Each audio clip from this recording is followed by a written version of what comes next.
No more bad government in Nigeria. Like that was the only media that have been consistent speaking against the bad government and for the purpose for reformers. Niger what yo.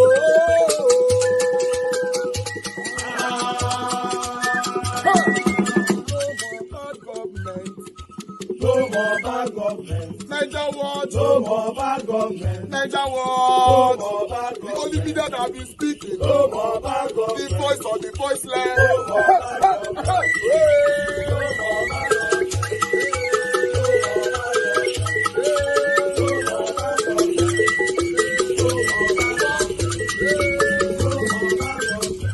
government. No more bad government. For the poor. No more bad government. Niger what? No more bad government. Niger what media? No more bad government. No more bad government. No more bad government. In Nigeria. No more bad government. No more bad government. No more bad government. The only media. No more bad government. The number one media in Nigeria. No more bad government. That have been speaking against government. No more bad government. Niger what? No more bad government.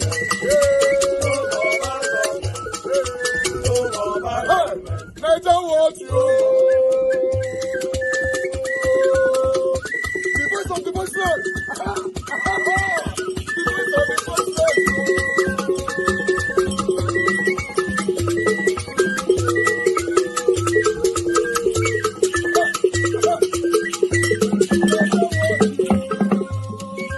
voice for the voiceless.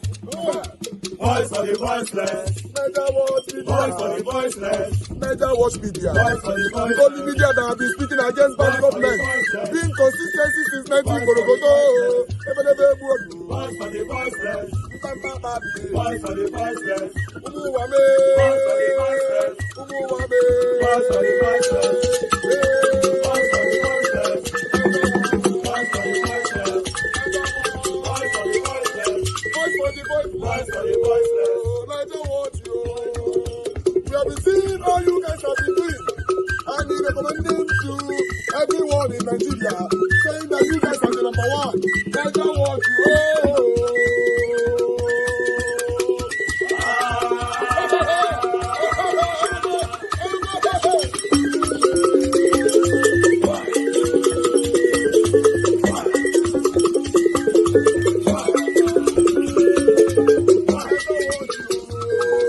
Hello. There's this rumor that PDP is wooing the former president of the Federal Republic of Nigeria in the person of Dr. Goodluck Ebele Jonathan to come and contest the presidential race of 2027. Well, I hope it's a rumor. But if it is indeed true, because in Nigeria there's nothing that comes as a rumor that doesn't have an element of truth. But if it is indeed truth, I want to beg Dr. Goodluck Ebele Jonathan, I respect you so much. If it is true, sir, please, I beg, don't do it. Don't do it. The calculations are that the person to beat right now in this political dispensation in any election is Peter Obi. The person to beat is Peter Obi. But the North want power back to the North. Obviously, they know that Tinubu has failed them. What they actually wanted Tinubu was not what Tinubu is carrying out. Tinubu may be a master strategist in power tussle, but certainly not a master strategist in developing anything. There's a fine line between being smart on how to get things done the wrong way, but to actually bring out, positive things. You don't bring something positive from negativity, obviously. So this is going to be a very short video, but I'm begging Jonathan, don't do that. Those who are wooing you know that you have just 4 years, one term. And if you do that one term, then they will have a strong argument to say, okay, it is the turn of the North. And then the North will do 8 years. Don't do it. Whatever it is that some people have vowed that an Igbo man will not be president, we want to see it. That thing that says an Igbo man will not be president of this country, I want to see it. 2027 will be a defining moment whether Nigeria will become one or Nigeria will split. 2027 will be a defining moment whether Nigeria is going to be one or Nigeria should split. I, for one, I've never, I don't support Biafra. I'm not a Biafra enthusiast. All my followers, they know it. But anything against Igbos, I will fight for it. Anything against Igbos, I will fight for it. And if you're one of those that are engaged in this idea of Igbos, look, just watch what is happening today. Of course, the hardship is everywhere, but the Igbos are not feeling it the way you are feeling it. So, whatever hardship you turn this country into, the Igbos will always find their way out, because in the first day, they don't depend on your monthly salaries. They are the ones in charge of the businesses. So whatever the economy, whatever the face of the economy, all they just need to do is increase their price, and it cushions whatever suffering that is coming to them. So either way, they stand. They stand at it's a win-win situation for them. So all this idea of, because like I said, let's just hope it's a rumor. Let's just hope it's a rumor. But if it is not a rumor, good luck. I beg. Just forget it. You've done your 6 years. Just go and rest. The worst thing a man will hit to is when people who claim, the worst thing a human being will hit to is those who appeared as your enemy coming back again to say, come.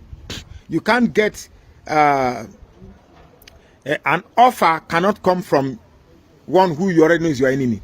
Sorry, I didn't prepare for this video, so I may be stuttering, but then I think the message is sent. My name is Magnus Oraka. Please follow this page and share this post now. Body is still mortal.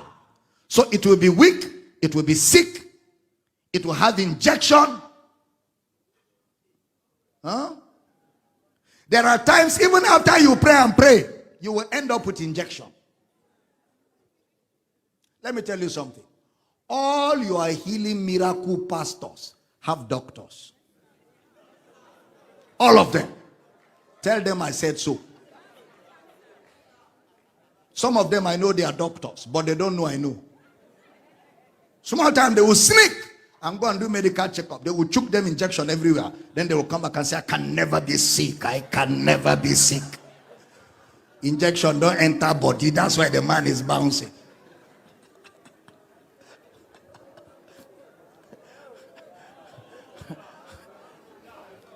I can never be sick. Dr. Damina, do you believe in healing? Yes, I believe in healing and miracles. Jesus went everywhere healing. He's still healing right now. He has healed me many times. Yeah. But medicine is not an enemy of God.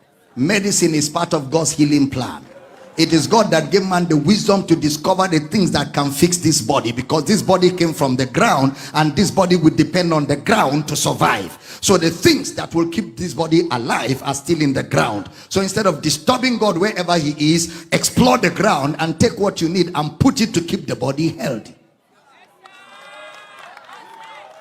God is not against medical science. Medical science is part of God's plan. Am I teaching here? Am I teaching here? I mean, I can call the name of pastors, but I don't call names. Who had to go to doctors for surgery, who had to go to doctors for things, who had certain conditions that medical science had to fix. I know of a particular healing miracle pastor that was in the hospital for 1 month on admission because they had to do surgery and he had to be in the hospital under emergency to be fixed. But when he got fixed, he came out and he said, I can never be sick. It's not a lie. It's not a lie. He's just speaking by faith based on what Christ has done. But don't deceive people and make people feel bad for going to the doctor for injection, because injection is not a sin. Did I just say something here? What did I say? I say most of your healing miracle pastors have what? They have their doctors. Most of them have 2, 3 self. It's just that when they go to hospital, they don't do it in Nigeria so that none of you know. They do it abroad.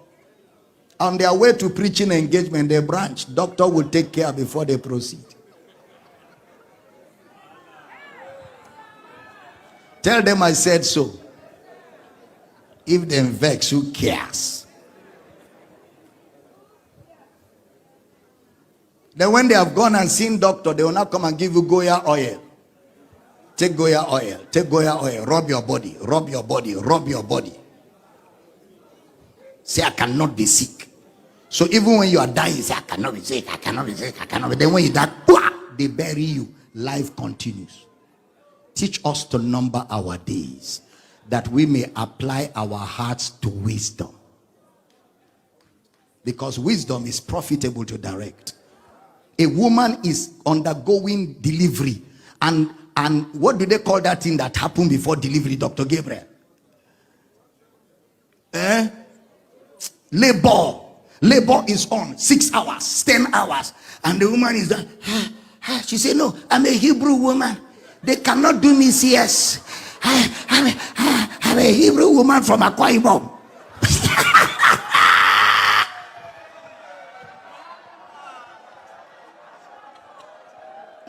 Hebrew woman from Umbo. Eket local government Hebrew. You go school at all? Hebrew in Nigeria? No wonder you'll be singing hallelujah is a Hebrew language. The doctor will come and say, sir, madam, this baby will die. You too may die. We better do CS. No, I'm a Hebrew woman. You will soon meet your ancestors.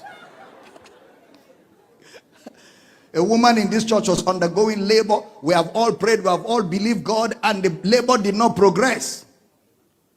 Then the husband said, Papa, the doctor says, if it takes another 1 hour, we'll lose the child. I said, give the doctor the phone. Doc, get the baby out. Glory to God. And it's going to be smooth and easy. Within few minutes, the baby was crying. The husband started crying. Oh, Papa, thank you so much. Thank you. We will have lost this baby. I said, see your face. I'm teaching Bible. You are not hearing well.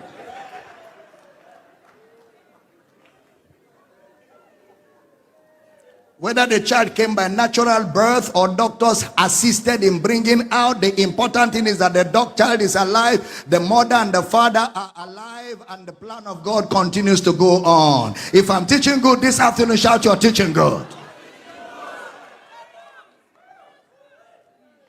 What did God say in the Old Testament? I will bless your bread, I will bless your water, I will take sickness away from the midst of thee after I bless your bread and I bless your water.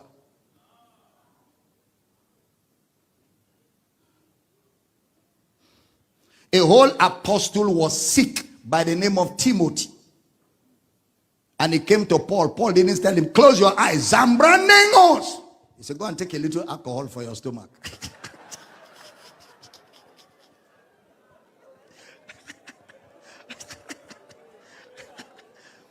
Go and take a little red wine for your often infirmity. That means the condition was reoccurring. They have prayed, and the thing keeps coming. He said, you better take medicine. That red wine is what the doctors prescribe for that kind of condition. Red wine is not a sin. Take a little. Not you, Timothy. And I know your name is not Timothy. Even if your name is Timothy, your own is Timo. The one in the Bible is Timothy.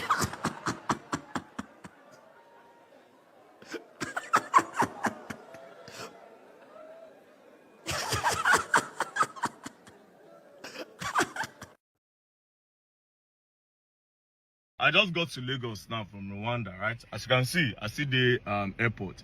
Now, the first news when I see, I say plenty people contribute money for Bobrisky when they come and I see the amount's one near like 100 million. And I asked a question, I said, what is that for? Do you understand? What are you people trying to do? Like, are you people trying to encourage crime? Are you people trying to encourage gayism? Are you people trying to encourage gayism in Nigeria? Transgender? What are you people trying to do? Do you understand? What is the benefit of giving Bobrisky that money? Are you trying to tell the youth that, okay, go and commit a particular type of crime, we'll always be here to support you? Do you understand? What is the positive impact of giving Bobrisky that money? Do you understand? There are a lot of communities in Nigeria that don't have waters. A lot of schools. Children don't sit down because they don't get chair. I never see una one day carry una money, say, okay, want to go to a particular community and carry the money and give it to them. But a man where they display, I tell a knock man, they explain, they wear my cloth up and down for Nigeria, they deceive the youth. A bad example. Una pack una money, carry and they give them. Almost 100 million. And you want the government to take you people serious? What are you trying to tell the government? That yes, even if somebody commits crime, we do for them. Mona prepare. The kind of one at the age for this country, you come back and bite you now. Watch out for more. Do you understand? You're trying to tell them that, okay, yes, if you're a transgender, we'll always support you. Do anything you like, we are there for you. Do you understand? What validation are you people trying to seek? What validation? I can never understand what just happened. Do you understand? And then they are fans. You understand? I see somebody like Don Jazzy name for them. I see Tiwa Savage name for them. I'm like, what the fuck? Bro! Come on, man. I lost a lot of respect for everybody where they on that list. Everybody. Everybody. The one when I won't just take, all of my name in my hand. The day when they talk some youth for one country, or maybe Nigerians, they stranded somewhere on a no gather on a money pay. I go start with the cost sooner from one, they come down. I go cost sooner, I'll call on a name. You understand? There's no penalty for insults in Nigeria. There's no penalty for defamation day. When I call you a mumu, if I wake up one morning and say Don Jazzy is a mumu, or I wake up and say Tiwa Savage is a mumu, until that day, I dey wait. I dey wait. What positive thing are you people contributing for? And what positive thing are you people contributed for in Nigeria? What? So what? No, what positive thing is that money for? I dey wait for now. Iloni, only one ball when I go do for Iloni. They see they call me up to today. I never see get that money to you. I hope say I go call you now for something I go answer. If you no answer, if you people don't hold me, that but uwaku. Uwaku. Not because say me and Bobrisky. No, that's not the reason. But this has to be the dumbest thing I've seen people do. Rubbish. Don't play. I could no get alliance with anybody. Rubbish. Some stupid fans go also say because they don't contribute for me, I don't need it. Think about what these people did. You will not understand because a lot of you are blinded by, oh, they are your favor. And it is dumb. Are you promoting homosexuality in Nigeria? What are you saying? What is the benefit of that? Are you trying to seek validation from Bobrisky? What validation will Bobrisky give you? Do you understand? What message are you trying to pass across to the youth of Nigeria? What? How will the government take you people serious? If they burn anybody where government do something tomorrow, may anybody call my name, talk very that point, don't talk about something. Make government do something and now open a mouth to talk. And some people still in the comment section, they appear, oh my God, nonsense people. All of them for that list. All. Make tomorrow, more no start to the waka, they go find borehole to do for communities. If you ask me if the government problem be that, Ogu go still kill you. If you ask me if the government problem, government are not doing it. But if you have the facility to do it, why can't you do it? It is not my money, yes. But if you are wasting your money for stupid things like this, then you owe it to us. Rubbish. All right. Good morning, good afternoon, good evening to every one of you. Thank you very much, my people. It's good to be back here again today, Sunday, 25th of August, 2024. Thank you very much. I apologize for coming out late. I was actually engaged, but I'm here now. We are still going to meet up with about 20 minutes delay. Thank you very much, Mother of Mommy Diaspora. Thank you very much, Mommy, for all you do. Happy Sunday to you. Thank you very much, Abu Azi. Thank you, Mother Patricia Mojumi. Thank you very much, Mother Iris Finance, Mother Martina Abasi TV. Thank you very much, Jude King. You see Andrew. I can see you as well. Thank you, Patience Idemudia. Thank you, my people. Didi Anthony, Kingsley Ogerahi. Good evening to every one of you, my people. Do your part. Just press on the like button. Help us to share. Thank you, Johnson Emmanuel. Thank you, Pius. I can see you. Thank you, and thanks for the text. Thank you, my wonderful people. Washington Marigay, Nena Ogbona. Thank you. Good evening to you all. Thank you very much for your time with us this evening. I have more people right there. Wisdom Lucky is right there. Promise to do business with us. Kes is with us. Delaja Gombi in the building. Good evening to every one of you, my wonderful people. CXL is right there with us. Mr. Johnson Emmanuel, once again. Thank you, thank you, thank you, Mr. Marigye, Austin Prince, Sagbovo Kwongai, and many, many others. Mike Ahyambari, I can see right there. Now, James, I can see you as well. Patience Sasare, Oriaki. Kenny, Hondo, I can see you as well. Pachai Nofema, this is I can see right there. Thank you very much, Usa Agbonze. Thank you, thank you, thank you. Now, God bless you, my people. Let's just move on right now. Because I didn't mention your name, I want you to know that I appreciate you. It's not deliberate to skip anybody's name on my platform. As long as you're not a threat to us, we only stay away from people that's a threat to this platform. That's all. Every other one of you right here, without you guys, there will not be Nigeria Wash. I wanted to know that. Okay, the reason why I have to come in now because my presentation is not done yet. Jacob Obedient, I can see you. Thank you very much. Good evening to you. Tracy Jacobin, thank you very much. Good evening to you. Thank you, Vitos. Thank you. Madam Obi Ashuko is right there with us as well. Good evening to you, ma. Thank you very much, my people. Kingsley Geraki and many others. Thank you. I appreciate you all. The reason why I have to come in quickly on this one now because I just wanted to support what our brother, Very Dark Man is saying.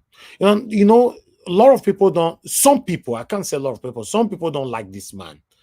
And if you check it yourself holistically, the reason why they don't like this man is because he's calling out the people that is causing the pains that many of us are facing in Nigeria today. For example, people that is doing this skin care, whatever, they don't like him. And the people that are supporting this satanic people doing this skin care, whatever, they don't still like him. Anything bad is calling them all out. He's stepping on toes back to back.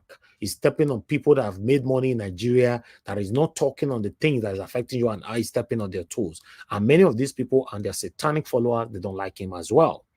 Now, tell me, this satanic person on the screen there, this boy, what they call Bobrisky, have been in prison for the past 6 months. He came out now. Nigerian youth are currently donating about 100 million naira for him. This is why Very Dark Man is very, very angry. The reason why I'm standing with him is that he's saying Nigerian government can never take us serious because of the way we are behaving in this country. And I've said so many things like this before on our platform. Yes, I was actually talking to somebody yesterday. We were talking when I finished my broadcast, because he was calling me. When I finish, I have to return his call. He's somebody very close to me anyway. Then we were just talking. He was telling me, oh my God, petrol is not 900 naira per liter and all that. I was like, is that serious? Is it like some part, or he said, is it even some area is 1,200 naira and all that? I was like, wow, what did they solve? What did they happen? What do I want to do now? Then I now ask him, after we've talked about some things concerning the economy, the state of the nation and all that, and I asked him, and I said, today is Saturday, tomorrow is Sunday, yesterday was Friday.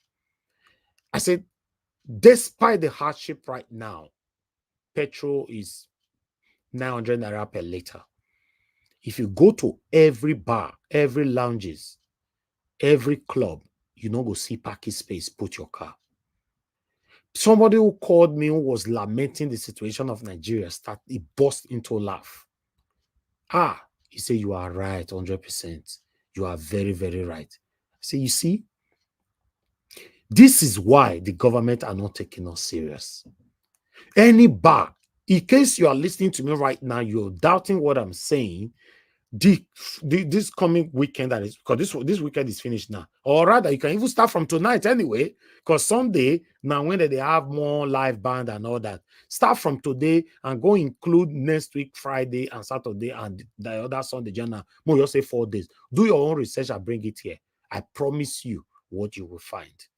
Government, that's why government will take us serious.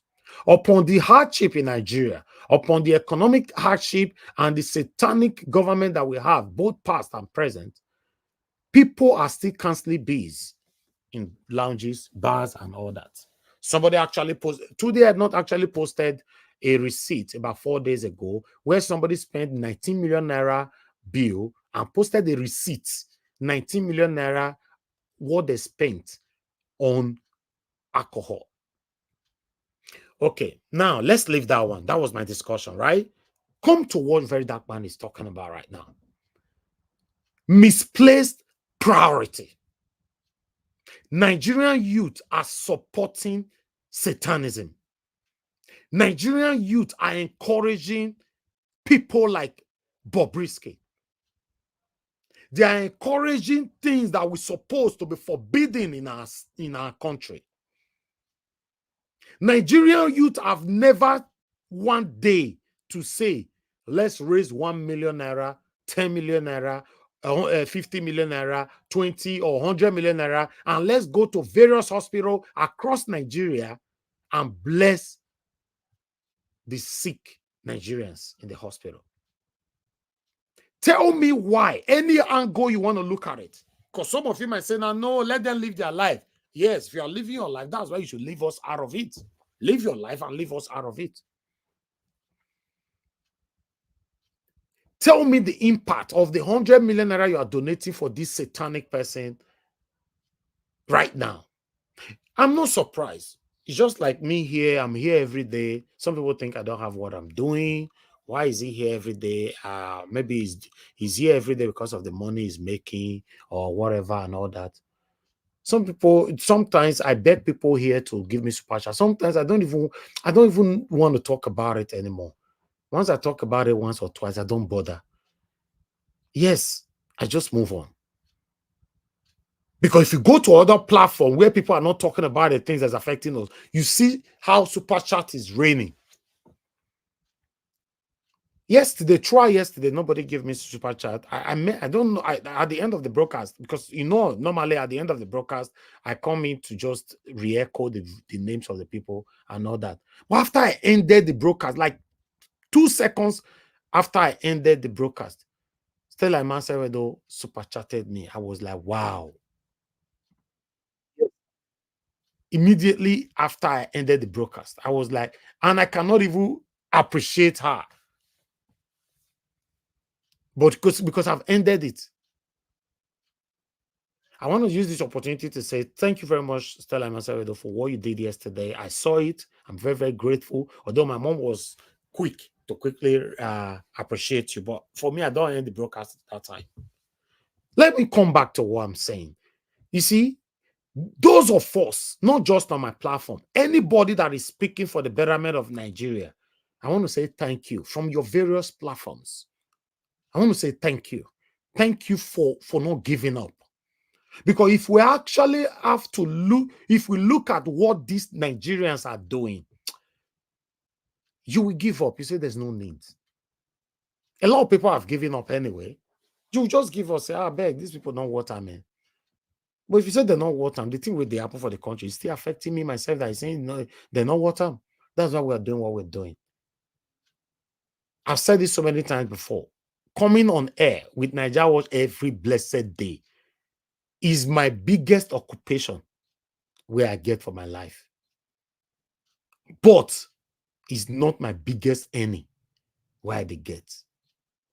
By God's grace, we're not the hungry. But at least we are dedicated to this. Is anything wrong? You see, says people gather on your behalf, say, more donate money for this guy, more donate money for the other Mr. A, Mr. B. These guys are doing well.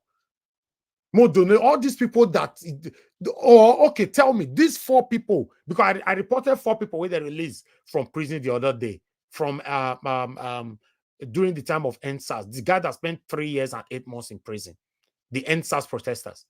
I reported it here. Everybody who contributed on this platform that they did not mention it one day. They did not mention it throughout the broadcast. Not my callers, not my panelists, nobody talk about that article at all. You see how all of us, I'm blaming myself, all of us, you see how we move on so quick. If I report something now, I say, Yaya Bello thief 100 billion naira. Now, only that they will go talk. And after the next day, everybody don't forget, everybody don't move on. That is Nigerians. I they say, including myself, all of us are guilty of this. We are very quick to move on, to appreciate those that is actually there for us. We are not interested. After all, they do what they do. But you yourself, they say after all, they do what they do. You cannot even build followers, make you get 1,000 followers. So you can never. But you are very good sitting down behind the keyboard and criticizing those that have done it. When we were doing it, some of you were there gossiping about people across social media or every other part of the world. You are very quick. After all, it's there. You make money from that place. What's the need?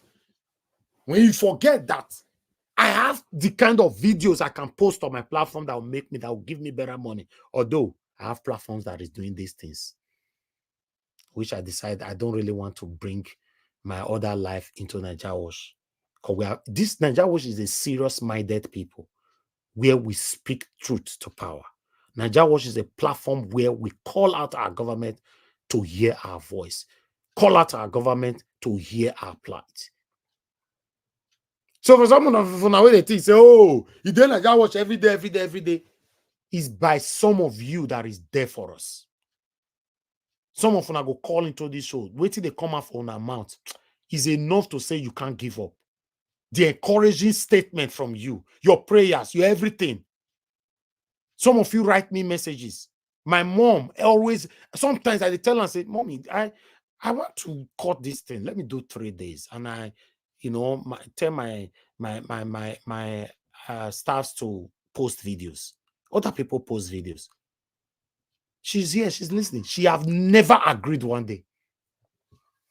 And I've told her this thing more than 4 times. That me myself, I'm tired. It's tiring. She don't even like me using the word I'm tired. I know she might not like that I'm saying this. Do you know I can post just 5 videos a day? Just 5. I don't want to go there. I don't want to train some upcoming YouTubers for free. If you need me, I train you. You write to me. You'll be humble. I will not charge you. I'll train you. Yes.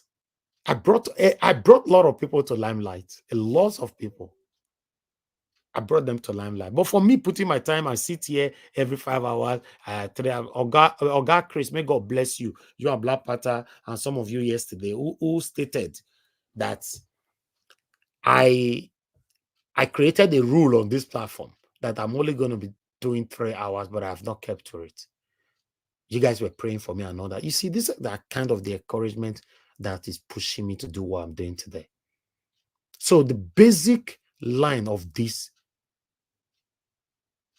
my presentation right now, or my discussion, is for every Nigerians to learn to appreciate good Nigerians. We cannot, let's be part of the solution. We cannot just be complaining. Then, one of my other good friends, celebrity that many of you know, but which I have lots of celebrity friends anyway, he sent me a video. That same video that I played yesterday. Now, remember that video I played yesterday, where they put fuel for something and the meter was reading, but fuel, the petrol was not coming out. He sent me that video yesterday, me not see him, but I saw it this afternoon. Then we started chatting. I would like to just play only one of my chatting, Then, and I sent this to him. I hope I get my own. I don't want to play anybody's voice. And I sent this to him. Okay, listen. Yeah, Baba, I agree to you. This video that I talked about yesterday for my broadcast, exactly the question you're asking me now. Cannot see your message. Me or they see your message now. Exactly the question you're asking me now is what I asked them yesterday on my media. Should we now blame Tinubu for this now? And I went on by telling my audience, my spectators, that the problem we have in Nigeria is huge. It's not just the government, the people as well. So for us to share the blame, the government have to take 65%, while the remaining 35%, Nigerians have to share that. Because for Nigeria to be better, everybody must come together to do what is right. Okay, I'll stop it there. We had serious conversation. This one this afternoon, right? I was telling, because sometimes we blame the government. What about us? Because, okay, let me come to UK, a functioning country. The reason why I have to use UK as a case study. I know so many of them are there, the various countries. Yes, you can use yours as well. UK is a functioning system, functioning country. But if you ask me the question about the people, their mentality and everything, trust me, even our own children where we born for a year, if you see their mentality, there's no way picky where you born for abroad, go, for example, now go to sleep with different men, they go to raise money for ourselves. Not be saying not day, but the statistic, the percentage is very, very minimal. It's just like 1%. Then go they do one. And those 1% we go they do one, they are doing it to make they buy drug and alcohol. Yes, we know those people. You see that mentality now, see clear. Not be saying papa get money 100% or your mama get money 100% to not that mentality, right? But for Nigeria, 80% mentality of our women, if not more, now to have many boyfriends so that I can raise money to sustain my sustainability. You see that? Why 80% of our youth for men now to engage in every kind of fraudulent activities for me to be able to sustain my life. You see that? Do you get that? Okay, good. Now, some of you might still argue now, oh, it's because the country is working. That's why they are not doing fraud or they are not doing that. Listen, we still get people for Nigeria till tomorrow. Get day Nigeria till tomorrow. You go use the most expensive car, take stop and she should not go listen to you. She don't listen to you. She not go give you a number. She not give you a number. It's still there in Nigeria. It's just that the statistic, the percentage is very, very minimal. For some of you justify these things, say, and because say the government not do anything, now made the people be like that. Now the government say may every citizen, almost every citizen for Nigeria, everybody make everybody they lie. Or are you not aware people lie for a living for Nigeria? Those of you that visit Nigeria all the time, tell me if you're surrounding this, if they talk true. Start from your family, start from your friends, start from your neighbors, start from your workers, start everybody. Tell me who they talk true. Everybody lie for a living. Everybody practice deceptiveness. If you send a message, maybe they go buy something, whether they sell for 100,000 naira, they'll tell you na 350,000 naira. Before that time, whether they sell for 100,000, they'll tell you na 120. They'll you collect 20,000 for your head. But this time, whether they sell for 100,000, they'll say na 320. They are taking more than 100% on your head. So should we blame government for that? Okay, some of you will still justify that. Now lie because the country now they work. Now make everybody they lie. Because we have excuses for rubbish. So for me, I will stand on my lane. For Nigeria to work, it has to be a collective effort, not just the government. It has to be a collective effort. If not, we are not going anywhere. Good morning, good afternoon, good evening to every one of you. I'd like us to listen to this, where Dele Farotimi responded to Kenneth over his statement concerning Peter Obi. Quickly, it's a short video, but let's listen to it. What happened with Kenneth Okonkwo, who said he no longer speaks for Peter Obi because he doesn't think that he has the grit and the firmness to be able to handle issues. Are you still with Peter Obi? Do you hold similar notion, or what do you make of that kind of situation where he thinks what is going on in the Labour Party needed a firm and a very, very strong handling, but he didn't see that that Peter Obi was able to handle that situation the manner in which he did. Are you also disappointed with what is happening in the Labour Party? Let me say this. What is happening in the Labour Party is, for me, the noise next door. I'm not a member of the Labour Party, and I have labored to make this clear before the election, during the election, and after the election. I have not concerned myself with what is happening in the Labour Party. Kenneth joined the Labour Party, so it was his business what was happening there. It's none of my business, and I have not made it my business. I'm not a politician. I am a citizen of a country that is not yet born, a victim of Nigeria looking to have a better country in the future. Peter Obi is a man that I admire a lot. I don't expect him to dictate what should happen in the Labour Party. When did he join them? The Labour Party is a party. It's not I believe that if it's a party, to an extent, they would have to find a democratic means of resolving their differences. Peter Obi is not in a position to dictate the terms of their settlement to them, and I don't expect him to. Obviously, Kenneth Okonkwo has a different understanding of what Peter Obi's response should have been. He is a politician, just like Peter Obi is a politician. They are the ones who decide what political tactics works for them as politicians. Me, I'm not a politician. As of today, if there were to be a presidential election, Peter Obi is the person I'll still queue behind, because I believe in his capacity to take Nigeria in a non-violent manner to the revolution that I desire. I wish to see Nigeria turn around, and I don't want to see that happening violently. And I believe that Peter Obi has the mass appeal and the capacity to unite this country behind a vision for a better future. That is the basis. As at today, I don't know what he might do tomorrow that might change my mind. I'm a free agent. It might be that tomorrow he decides to align himself with persons that I do not believe I can work with, people that I believe cannot bring anything good to Nigeria. And on account of that, I might decide, okay, hasta la vista, we can't work together. But as of today, barring any dramatic happenstance, I remain solidly behind Peter Obi, and I will continue to support him into 2027 if he's going to run, and if we have managed to reform our electoral system. Because any election without a reformation of our electoral system, I'm not interested. I mean, Kenneth Okonkwo went as far as saying, for 2027, Peter Obi, Bola Tinubu, Atiku should move aside. Like, or you, yeah, or you are of the opinion yeah, that 2027, you are of the opinion that 2027, Peter Obi should realign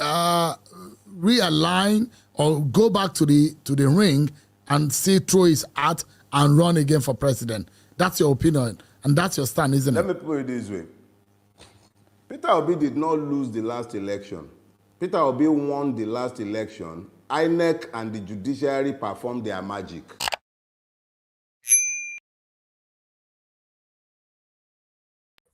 All right. That is our beloved, respectable Dele Farotimi right there. I have so much respect for this man, yes. But I would like to align with him, on his statement. I mean, myself, I don't have to come for you before. If Peter will come out tomorrow, say he want run again, obviously I will support him, because at the moment, me, I not get anybody with me no say can surpass the integrity way Peter Obi don't give us, we don't show to us. No. But I left mine with conditions, exactly the same condition with Dele Farotimi. I was surprised, say he talked the same thing though. Because when me talk my own, some people don't believe in me, but I believe say people will not get it. It cannot sink in now. That was my own condition. Depend on who Peter Obi choose to work with in 2027, and depend on the position we want to take in that same 2027. For example, in case you're not getting it or you are new to our platform, you were not there when I stated it in the past, I would like to re-echo it again. If Peter Obi want to run again, maybe under any party, I don't really mind. But as long as Peter Obi is the presidential candidate, alongside with Dati Ahmed or another person in equivalent like Dati Ahmed, I can go. I'm good to go with that. Right? But for example, Peter Obi want to run again in 2027, and Peter Obi want to be the vice president to any other person, the only option that I have there, if Peter Obi want to be a vice to Dati Ahmed, I will support him. But now that any other person is a no for me. Because it would be very sad, say, the same platform I don't work heavily for Peter Obi. I'll come use that same platform to speak against Peter Obi, go bad. Because me not be that kind of person. Yes, I'm not that kind of person who speak here. So that's why it's good for Peter Obi to be listening to people like us and people like Dele Farotimi, we just give you today now. Say, the only thing we go make me there with you. I would love to always be with you, but now the person where you choose to work with, now go can determine if I can continue with you or not. That is my stand. 100% stand. The reason why they re-echo them all the time, in case some of you now will come say 2027 is already around the corner. One I will come and say, oh, Nigeria Watch is a bad person. You know, Nigeria are very quick to take those kind of decisions. You are a bad person. When things are not aligning to how they want it to be, or you are already a bad person. So I don't know my condition. I've heard talking before. I'm re-echoing it, and I support Dele Farotimi 100% on that. I'm going to post out a link now for those of you that want to come in, but I like also listen to more videos while people come in. Thank you very much, my people. Good morning, good afternoon, good evening to you all. Abu Azi, thank you very much, sir, for a super chat earlier on. And God bless you. I'm very, very grateful. All right, then, if I can come in here just to kind of paint a proper picture of, I'll say, maybe 3 things that you would say you wanted her to focus on. I mean, there are a number of things that have been, mentioned when it comes to the reform of the judiciary, congestion of court workloads, delay in dispensation of justice leading to overcrowding in the prisons, and even the abuse of processes and the inefficiency by the practitioners themselves. Is there anything certain that you would want her to focus on in her new regime? And secondly, if we move on to the recent acquisition of the new aircraft for Nigeria's presidential fleet, that in itself has sparked significant controversy. How do you respond to the argument that this expenditure is justified by the need to ensure the president's safety, even amidst widespread economic hardship? So your thoughts on what Justice Kekere-Ekun should do now in her new regime, and your thoughts on this expenditure as justified by the need to ensure the president's safety? Sheita, you had reeled out some of the fundamental reforms that the judiciary should and must experience under the watch of the new CJN. But fundamentally, one thing is important, the process of recruitment of judges. And she noted that, and so also the immediate past CJN, Justice Ariwola. It is important that the best heads, the best hands are recruited into the judiciary, not necessarily the man who knows someone, not necessarily the one who has access to one big politician or the other, not necessarily about cronyism, bigotry, or, if you like, some kind of, oh, he's my boy, he's my son, he's my nephew, and the likes.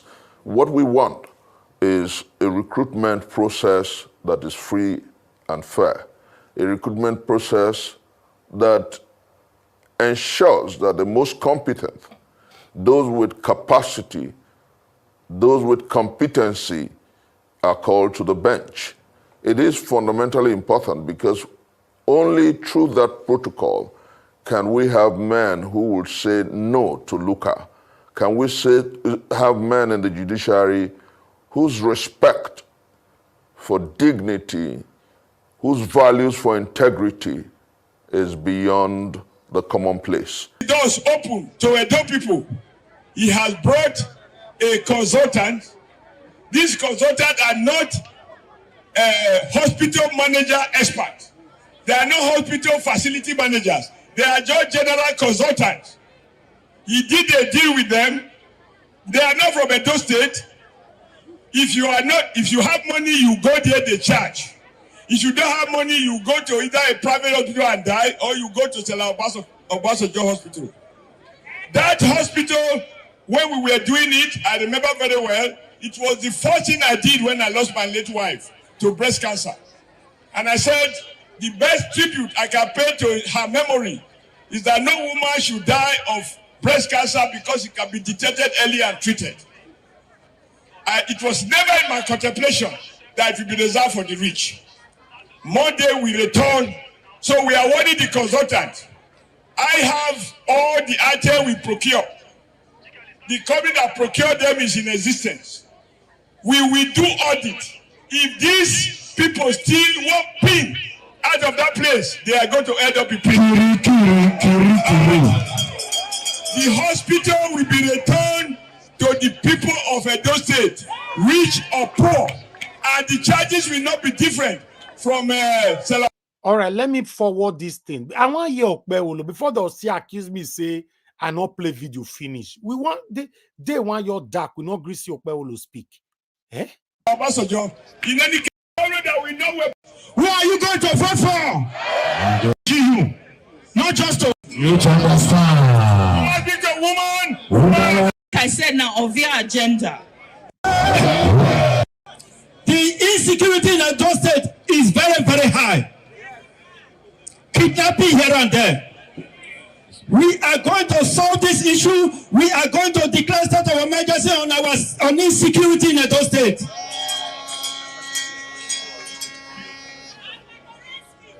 Everybody will be free. You'll be free to go anywhere. You will be free to do nightlife in this town. All right, guys. Thank you very much for your time with us, for your patience with us. I appreciate every one of you, my wonderful people. We're going to start talking right now. That's the only video I actually wanted to play. I understand we have 3 horse race in Edo State. Olumide Akpata is right there. Aswai Godaro is right there, and this particular one. But I thought I should bring this in because this just only happened recently, and I wanted to hear from Mode Okpewolo. But very unfortunate that Shomole have to speak for 98% of the video. Then Okpewolo have to now talk to us for just 1 minute or so. But that's fine. I'll allow my people to contribute to this particular video when we start talking. But meanwhile, I would like to quickly appreciate those of you that have super chatted me. Thank you very much, my wonderful people. Let me start with Abo Azi. Thank you very much once again. Edo Sky, thank you so much. Jack Obidien, thank you. Alex Edo Pikin, thank you very much. Thank you, Peggy Modi. Thank you very much, man. I appreciate you. Thank you, Messin Omorege. I'm gonna go bless you now. May your pocket never ever run dry. Guys, you can do the same by hitting on the $sign. Encourage our work here. Press on the like button. Help us to share. Let our voices go far. Then I'd like to welcome Madam Luke back again. Our big sister don't come back. She don't go holiday for to me, from my own calendar, this our holiday don't reach 2 years now. We never see her. Madam Luke, in fact, make we specially welcome you back, Thank you. Let me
Yes, so my people, help us to welcome back our big sister. Thank you very much, ma. It's good to hear from you. And I asked of you 3 days ago. I'll be yesterday. Thank you. This holiday come long, not be small tea. Welcome back. Thank you. Thank you.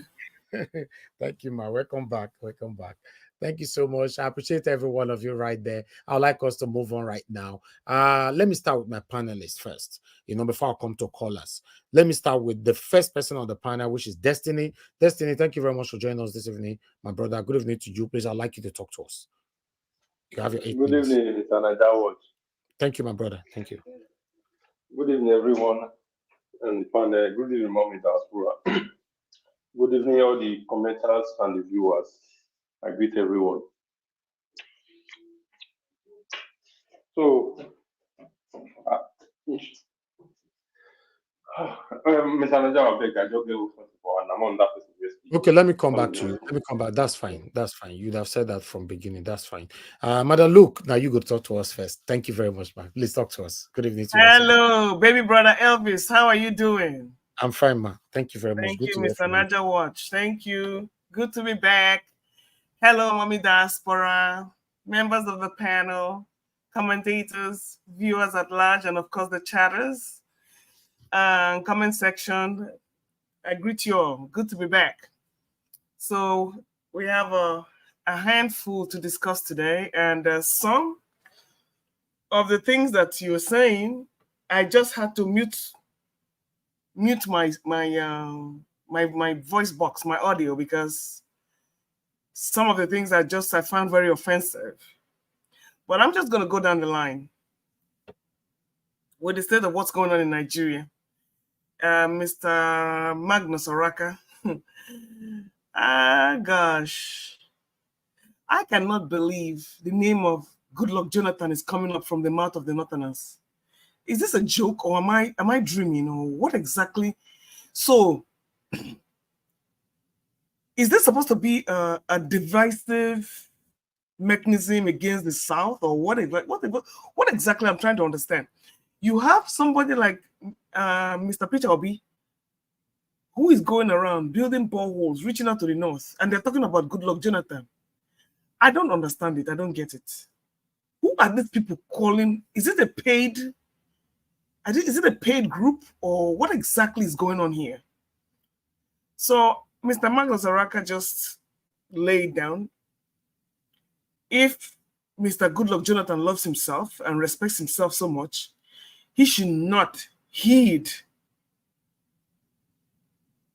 to that call to even come back. Because part of the problems we're going through now in this country, he is responsible for it. And I take offense when people keep saying that, and even people like former President Buhari come out and say that when he leaves, they will miss him. You know what? This is just the height of all insults to the Nigerians' psyche. You deliberately set your house on fire. You set up the oncoming government to fail. And you tell us that we will miss you. Miss you for what? For emptying the treasury and leaving an empty coffer for the oncoming administration, legitimate or otherwise, to work with what? Knowing fully well they are here to plunder, loot, and maim. So don't you think they're going to steal first before they work? What did you leave them to work with? And you're telling us that we'll miss you? There is no previous government that should be missed. And people say this one was better than this one. No. Whatever last government left is just a template of failure. From Obasanjo to Yaradua to Goodluck, Jonathan, or bad luck, wherever he is, they all left templates of failure that even the coming government cannot even succeed. When you have a debt profile so high, you're not investing in, you're not talking about a production. You're not thinking of how you're going to invest in the economy. So what template of success did you leave for the oncoming government? And you tell me that we're going to miss you because the coming government looks worse than you? So they're all corporate. So Mr. Goodluck Jonathan, please hide your head. Don't even come out. Because the fact that you're standing today and that the South is very benevolent, it just means that we're weak and we don't know what to do with past leaders who have ill-performed. And that's unfortunate. And then interestingly, we talked about pastors. Today is Sunday. So we're talking about pastors. And I find it very interesting that the pastor said that every healing miracle worker of a pastor has a doctor. And he goes to get injection, and then come back and tell them he can never be sick. You know, like I said, religion is a very, very comical aspect of the Nigerian life.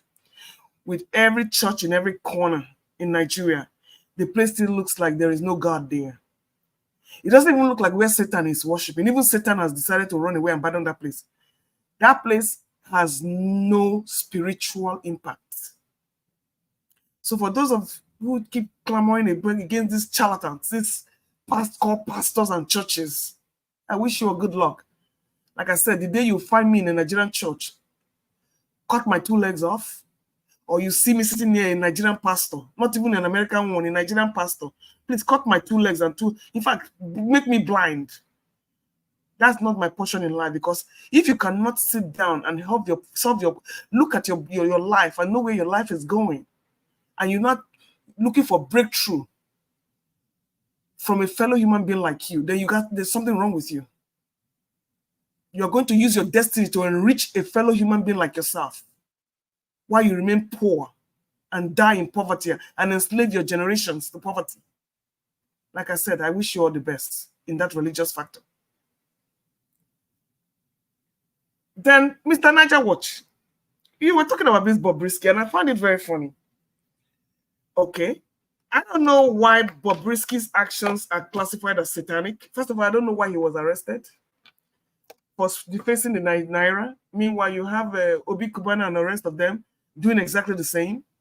So I'm not exactly sure why Bobrisky's actions are satanic. No, the reason why he was arrested is not my problem. I'm talking about why Nigeria is supporting a cross-dressing in Nigeria. Okay, and we're going to ask you a question, Mr. Niger Watch. You see, there's nowhere in the world that cross-dressing is a crime. And but our culture is against it. Hold on now. We live in a foreign country, and most of the things we say here, we dare not say in a foreign country. Most of the things we say here, if you open your mouth and go on the streets and say these things, and we live in a foreign country, so I don't think it is. Our culture is not against it, madam. Our own culture is against it. I know what I'm trying to say. You are in another person's country and you're preaching your culture. That culture that you cannot preach in that UK, dear, is what I'm saying. Can you I don't have to preach it here because their culture support it. I don't know if you get what I'm saying. I don't need to push it. I know what you're saying, but Nigeria has not brought a law about cross-dressing. Is there any law against cross-dressing in Nigeria? Is my question to you. Yes. There's other word which is man to man. There's a law against it. And all this. No. I'm not talking about man to man. I'm not talking about man to man. Is there any law? They are doing this thing. Yes, they are encouraging them. Wait now. They ask you a question. That question that they ask you. Yeah. Is there any law? And I need to see it because I've been searching for it and I can't find it. There's no law against cross-dressing because we have a lot of cross-dressers in Nigeria. They're doing their performing, they're going out and performing their acts and everything. And Bobrisky is a very prominent person. Has anybody ever charged him with cross-dressing? The answer is no. Okay. Now, Madam Lu, let me ask you a question as well. Are you supporting cross-dressing in Nigeria? Well, with my liberal mind, as long as it does not go against the law, who am I to argue against it? If there is no law against, they're not breaking the law. So why would it's not a matter of supporting or not supporting? All right. Personally, I will not cross-dress.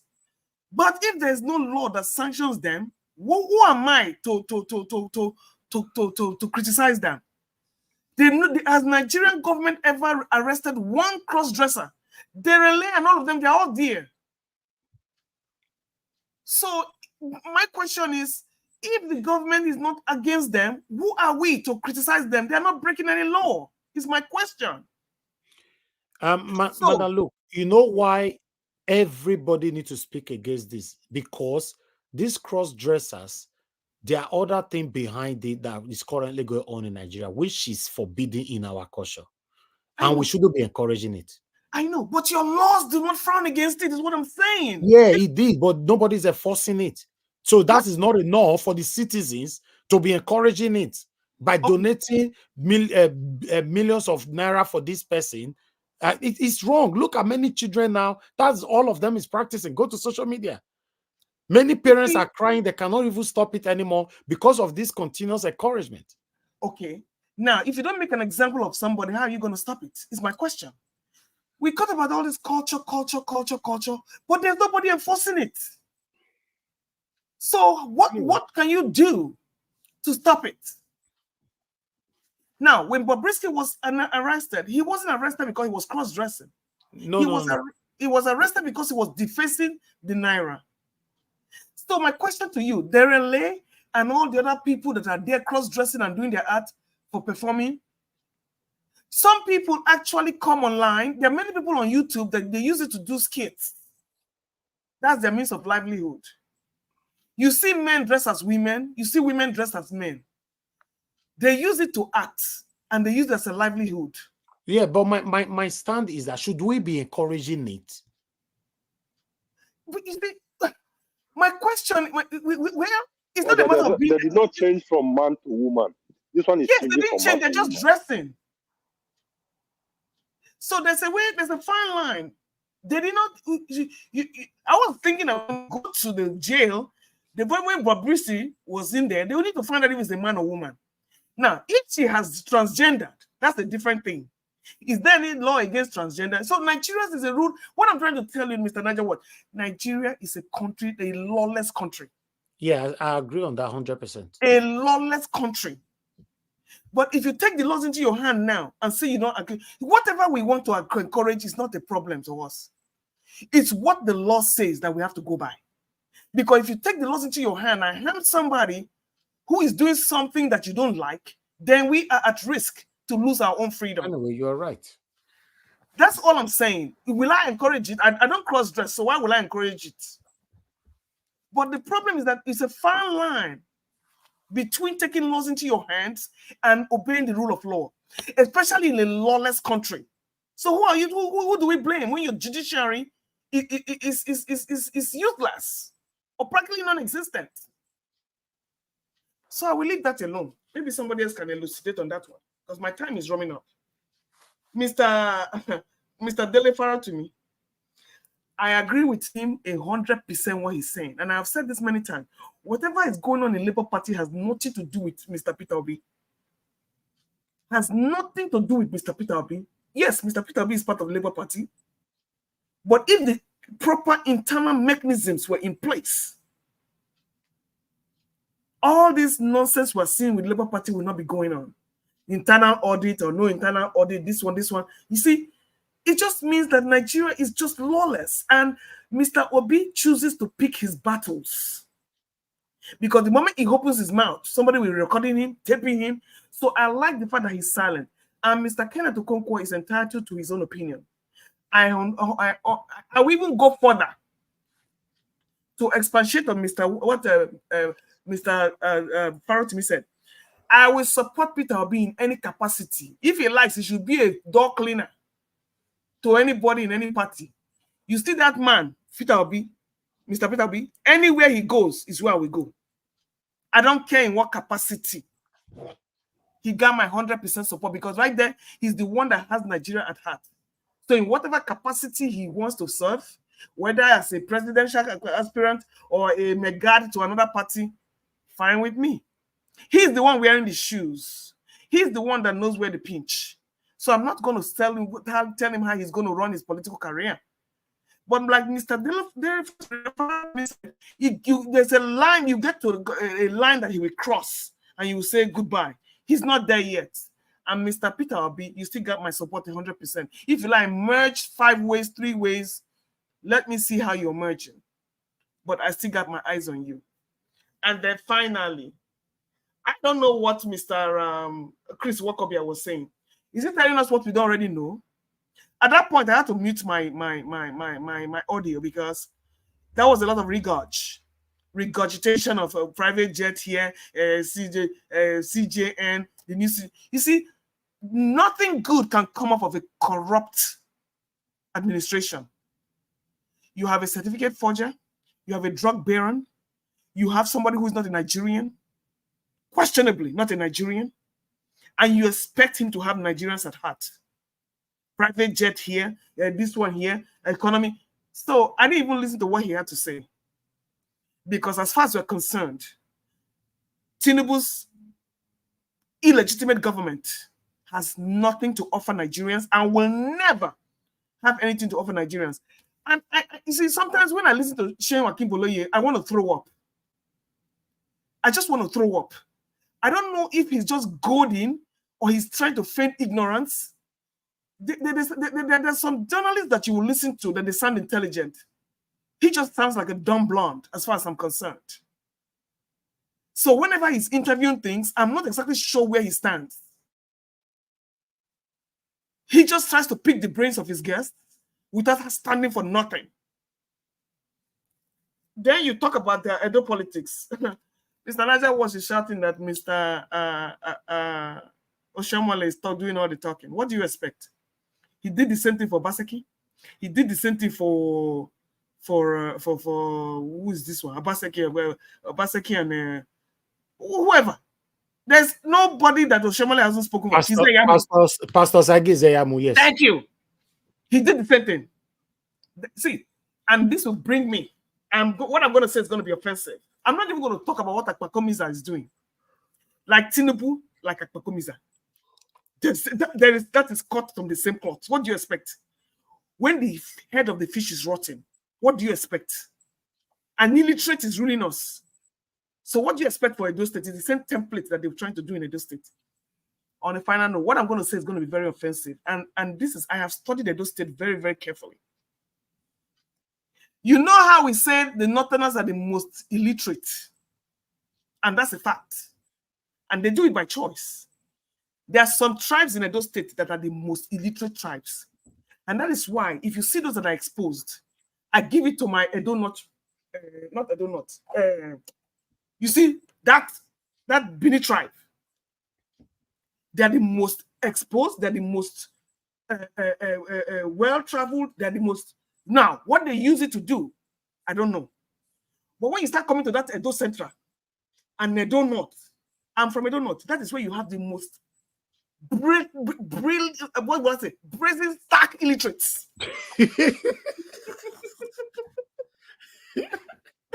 I'm sorry, Mr. Naja Watch.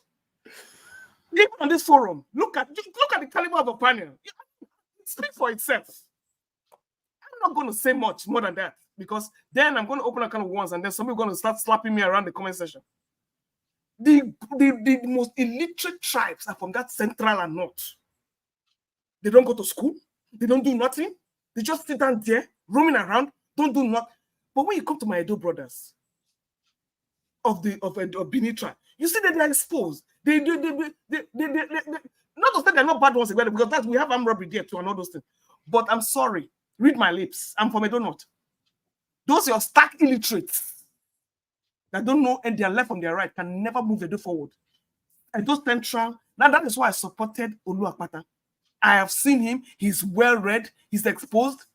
Please, you people should stop voting illiterates into power, like your presidential candidate, your illegitimate president. Oh, Madam, look, are you now using this title to say now that Okpebholo is illiterate? It's not nice now. Excuse me. Mr. Naja, what? Look at him now. Someone that you have to whisper in his ear and talk to, like your president that you have to show card for him to talk. Why is an illiterate now? In fact, Asma Ighodalo just escaped. He just barely escaped. You see the other one called the APC senator called Okonkwo. Listen, I'm not, if you think I'm lying, you people should go back to your room. I'll give you an assignment. Study the history of Edo State. Go from section to section. There are those that are farmers. Those ones don't even enter classrooms. Those are the ones that you want to come now to come and say that you come and lead us. Stark illiterates. So, my dear people, I rest my case there. You go. You use your teeth to count your. Use your tongue to count your teeth. Thank you for having me back. God bless you all. Thank you very much. It's good to have you back, Madam Luke. Thank you so much. God bless you. In fact, I would like to quickly make a clap during this one.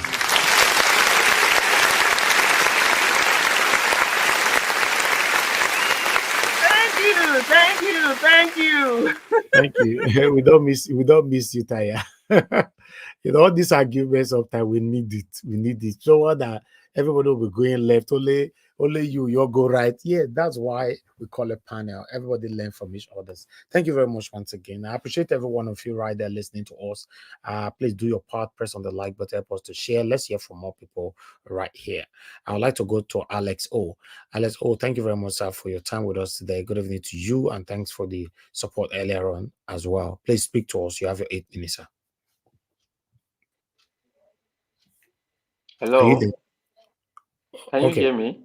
Yeah, we can hear you. Go ahead, sir. Okay. All right. Good evening, everyone.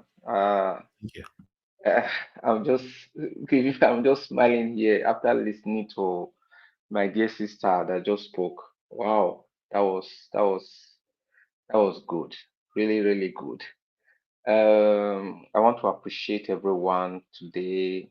Thank God for another great day. I want to thank you, Mr. Elvis, for your great job. You know, one cannot say this enough. Just keep on, keep this on, and I know at the end, whenever it's going to be, that you are not going to regret whatever you've done for humanity. Mommy Diaspora, I thank you for your great job. Thank everyone who is keeping this platform. May God bless you all. I'll just continue from where my sister just stopped.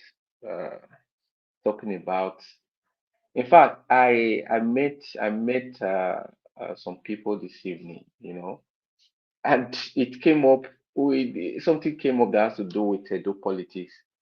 Exactly the area she was just aiming at is what I was talking about.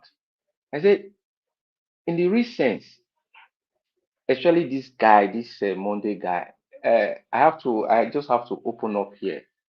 I've not really been so keen on this whole thing since after the saga that went on with Obaseki and Ushumule, and how the Edo people stood and wanted justice and brought him to power. But ever since, I would say I've not had the cause to be happy or joyous that he's there, representing the people that really fought for him.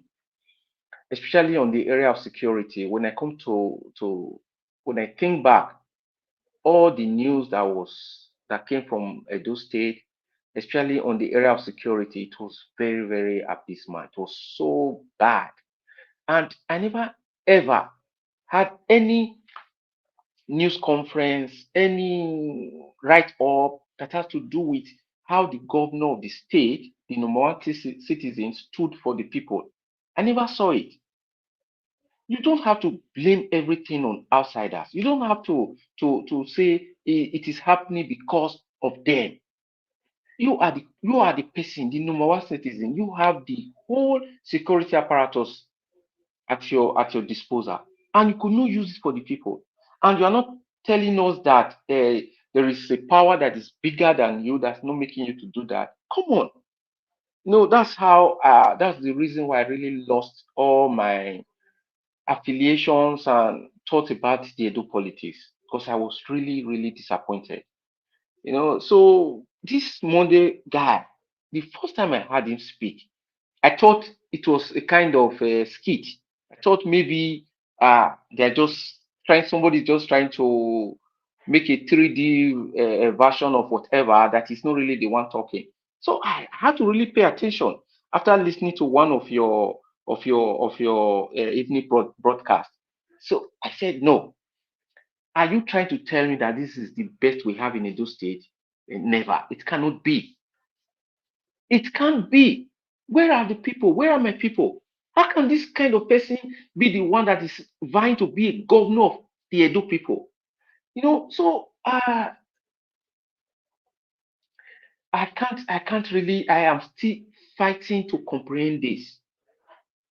We have people in Edo State. I mean, people that can Mr. stand Alex, anywhere. Yeah.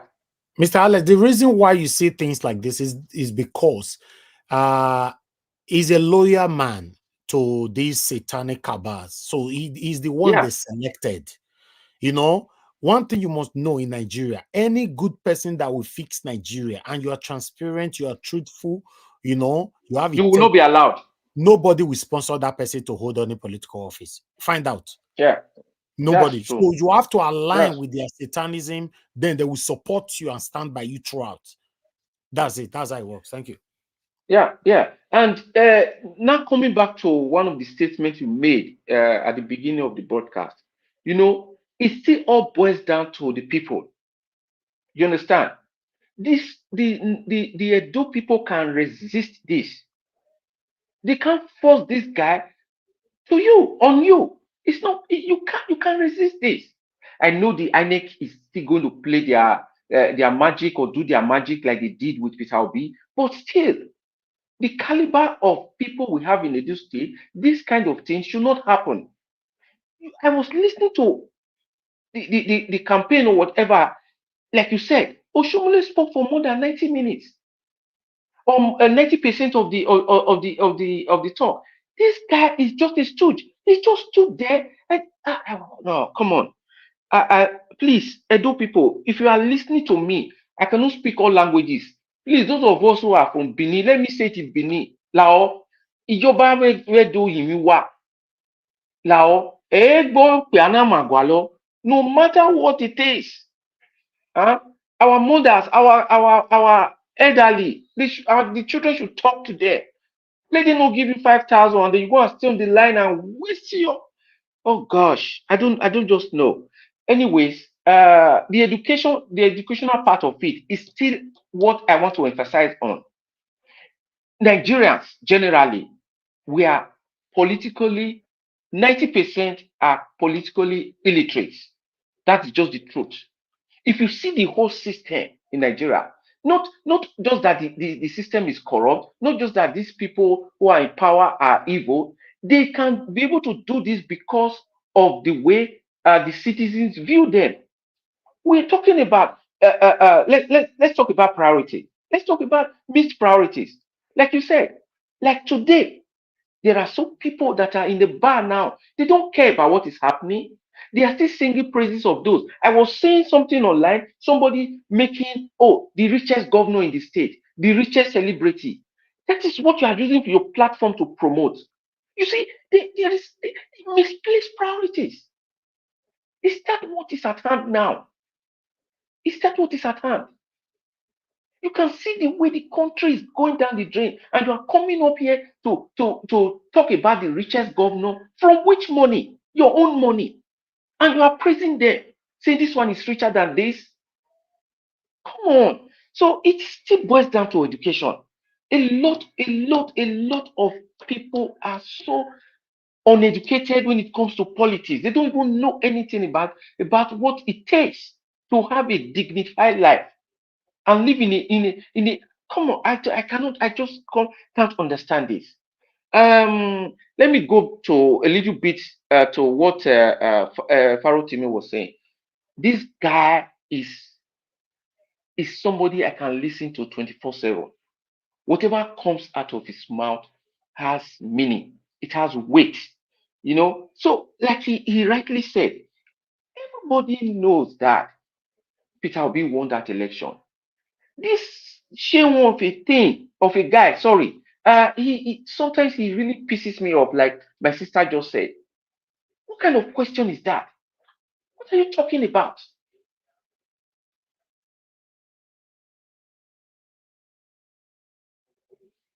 So wherever he decides today, wherever he decides to go, that is where I stand.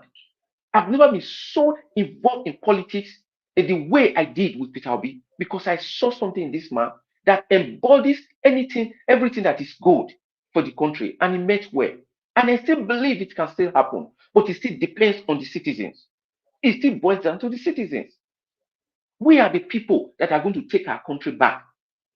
It's not just saying, the judiciary, they've done this. What did you do against it? What did you do? The same soldiers, the same police that they are sending out to you, they are living. You have to put them in a situation that they will understand that this is a fight for all. It's a fight for all, not just for a selected few. So when we misplace our priorities, what do the politicians do? They know, like Osaimori said, or San, and I mean, know my people, then go back. They know how to get Nigerians. They know what to sell to them. Just imagine Oshomole now. Look at what he's telling the people. And there are people, whether they were paid or not, under the sun, clapping and saying, come on, wake up, people. If you want to talk about this country, this dear country of ours, sometimes you don't. It is so bitter and sweet. You don't know where to start from. So I will say one more thing I want to say regarding the media in Nigeria. You see, this place we live in, a lot of things that go on is not just because the government is kind of being so super about whatever they do. Do you know that they are being checkmate? That is what we lack in Nigeria. The people we have there, the so-called media, they are so one-sided. They are so dull in their activities. The way they make commentaries, the way they talk, sometimes I will just be ashamed of them. I don't know the kind of journalism that they read. You know, they cannot question anybody. The way they want to interview a politician, it's like they are begging them. They are shooting to them. Oh, you are a god. Somebody like Wike, he will call them. They will sit there like marons and begin to ask him questions that he can answer. They can challenge him. So how do you not think that these people will ever even take us serious? So the media, we keep talking about the judiciary, talking about other sectors. The media in Nigeria is a joke. If the media stands, most of the information will be getting to the people, and the people will not know what to do.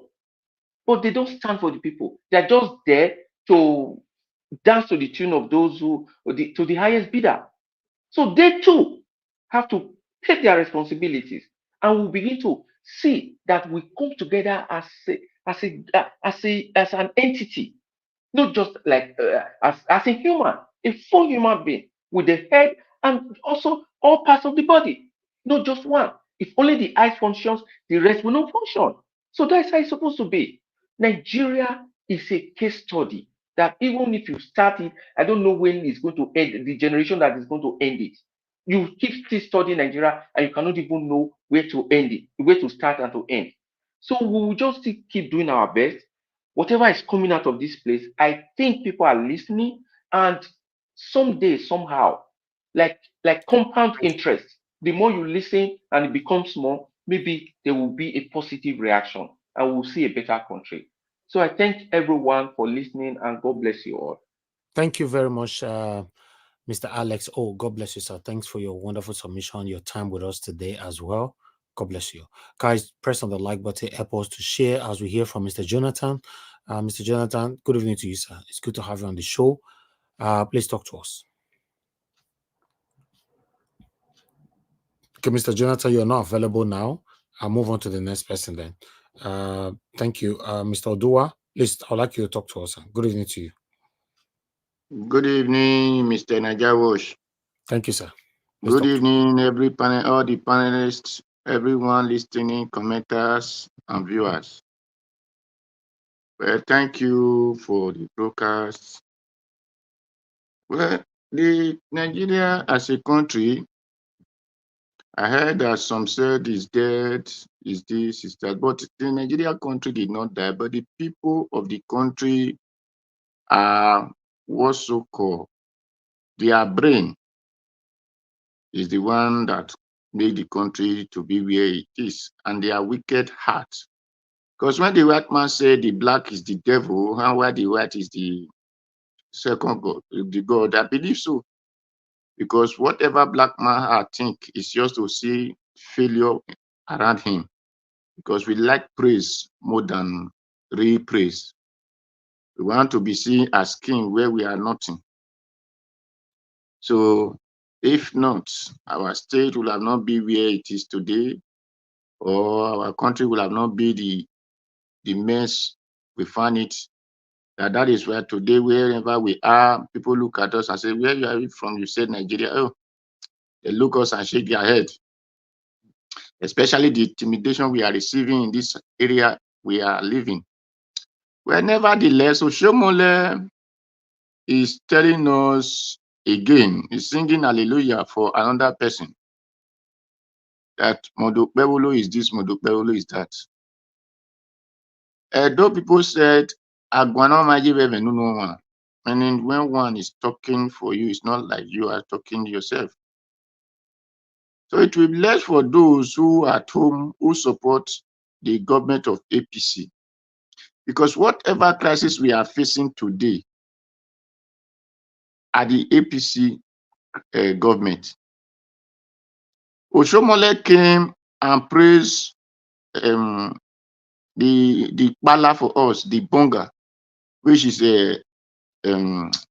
Buhari.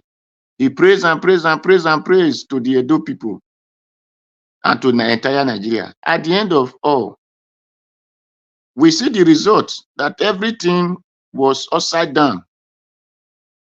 He brought Obaseki, he praised Obaseki. Then when Obaseki could not do his bid, he turned against Obaseki. At the end of all, what we are seeing is upside down. He brought Tinubu, he praised Tinubu, I praised Tinubu, and it has not even got to 2 years of Tinubu government. What we are seeing is upside down. So he praised Osagi. Thank God that Osagi have not even entered the positions, because what we'll have still experienced will still be upside down. So it shows that whoever that Shomole are supporting are evil, because Oshomole who protest in Fue during the time of Gulo Jonathan, during the time of Obasanjo and Gulo Jonathan, the same Oshomole we are now saying to Nigeria, don't protest. That his own protest has face. That the one in Nigeria is going to protest now doesn't have face. So automatically such person is not to be taken serious. Because what enabled him to protest that time, and people are facing it ×3 or ×5, and he's not telling them the who doesn't have face, they doesn't have the need of protest. So such person want to tell us who will become the governor in our state again, and people are clapping, shouting along with him. Well, it's going to be painful that when people follow blindness, because according to those who talk parable says, or who talk English says, in the city of blind, one eyes man is the king. But in Nigeria case, in the city of one eyes man, the blind man is the king. So that is where the Shomole have the motive and the morale, the audacity to be telling Edo people, I do red roof, I do this. The red roof, schools has been there before Shomole came. So he renovated it. It's good. But it was not his money, it's our money. But when Oshomole was leaving, I believe Edo State were not in debt. So a man who left debt for his state, for the next person to come and pay, doesn't have moral rights of his justification that he's claiming to be. Because why should the state be at debt? Do the state not have resources? Then why must you go and borrow money? Then what did you do with that money? Because before you borrow money, you know that you are borrowing money to create something that will produce that money. What did Oshomole create with those money he borrowed? So these are the things that people should watch, and not just to talk, I do this. Well, because the money you borrow need to be paid. Then what did you set down that will pay the money you borrowed? Oshomole did not set anything down. Now he's selling another Okpebolo that you cannot tell people. Let Okpebolo begin to speak by himself so that we, the Edo, will know. Tell us, I said it the other, tell us, I am Okpebolo. It is not the language you speak, because grammar doesn't fit me. Whatever language you talk is not my problem. I will do this, I will do this. He will take me so I'm mad. Or let's say because of the rate they are putting money now. Okay, I will do it in so and so years. Then this thing, or in so and so month, or in so and so week, this thing will start producing to regain back this so and so money, this so and so money. That is what we need. Any governor or anybody is not by those ones they say, this one is well spoken, is nowhere articulated. I don't want to hear those things. I want to hear, if it is just the way he said, agenda or 5 agenda, and I want to get to our resources back, but he will have tell all the resources he want to give to us. The one that he know that is not in that we have before, that is we did no longer have, that he want to give us, but he will tell us. Because having a borehole or having a water board, known as water board, is not a resources that we lost, we are getting back. It is their failure to do the rightful thing, because the over river, the where they collect the dam, are still there, or is still there. The one in Irua or something like that is still there. The river is still there. So those dams, it is their failure because instead of them to build or buy machines, they started embezzling the money and doing boreholes. So it is all of them their failure, whether the party or PDP or APC or whatever they might have called themselves. What I want to hear from the people that are coming, whether you are Labour Party, you are NPC, you are BDP, whatever party, tell us, I'm going to do this thing. We don't need many English to say, I'm going to do. Tell us if it is only road you want to do. Let us know that it's road you want to do. And it will take so and so amount and so time. Finished. So that is me. That is what I want from these people that want to contest, that are claiming, because that is why I'm supporting this our brother Owokan. He said, I'm going to collect tax. I will use it to do and so things. He said it already. This tax will generate and we will use it for a year. So we should not begin to say whether person is educated by whatever I speak or we did not speak. Can he read and write? That's all. If he can read and write, thank you. Come and tell us what you will do, where you will get the money, and how you will pay back. Or if you went to borrow, what you are going to use the money to, and how you will pay this money back. So that is it. Then for our brother Farotimi, he said it clear. Peter Obi won the election. The INEC and the Judiciary are the one who stole the mandate of our Nigerians. Because that is why the INEC said go to court, and the court said we cannot go to market to go and look for evidence.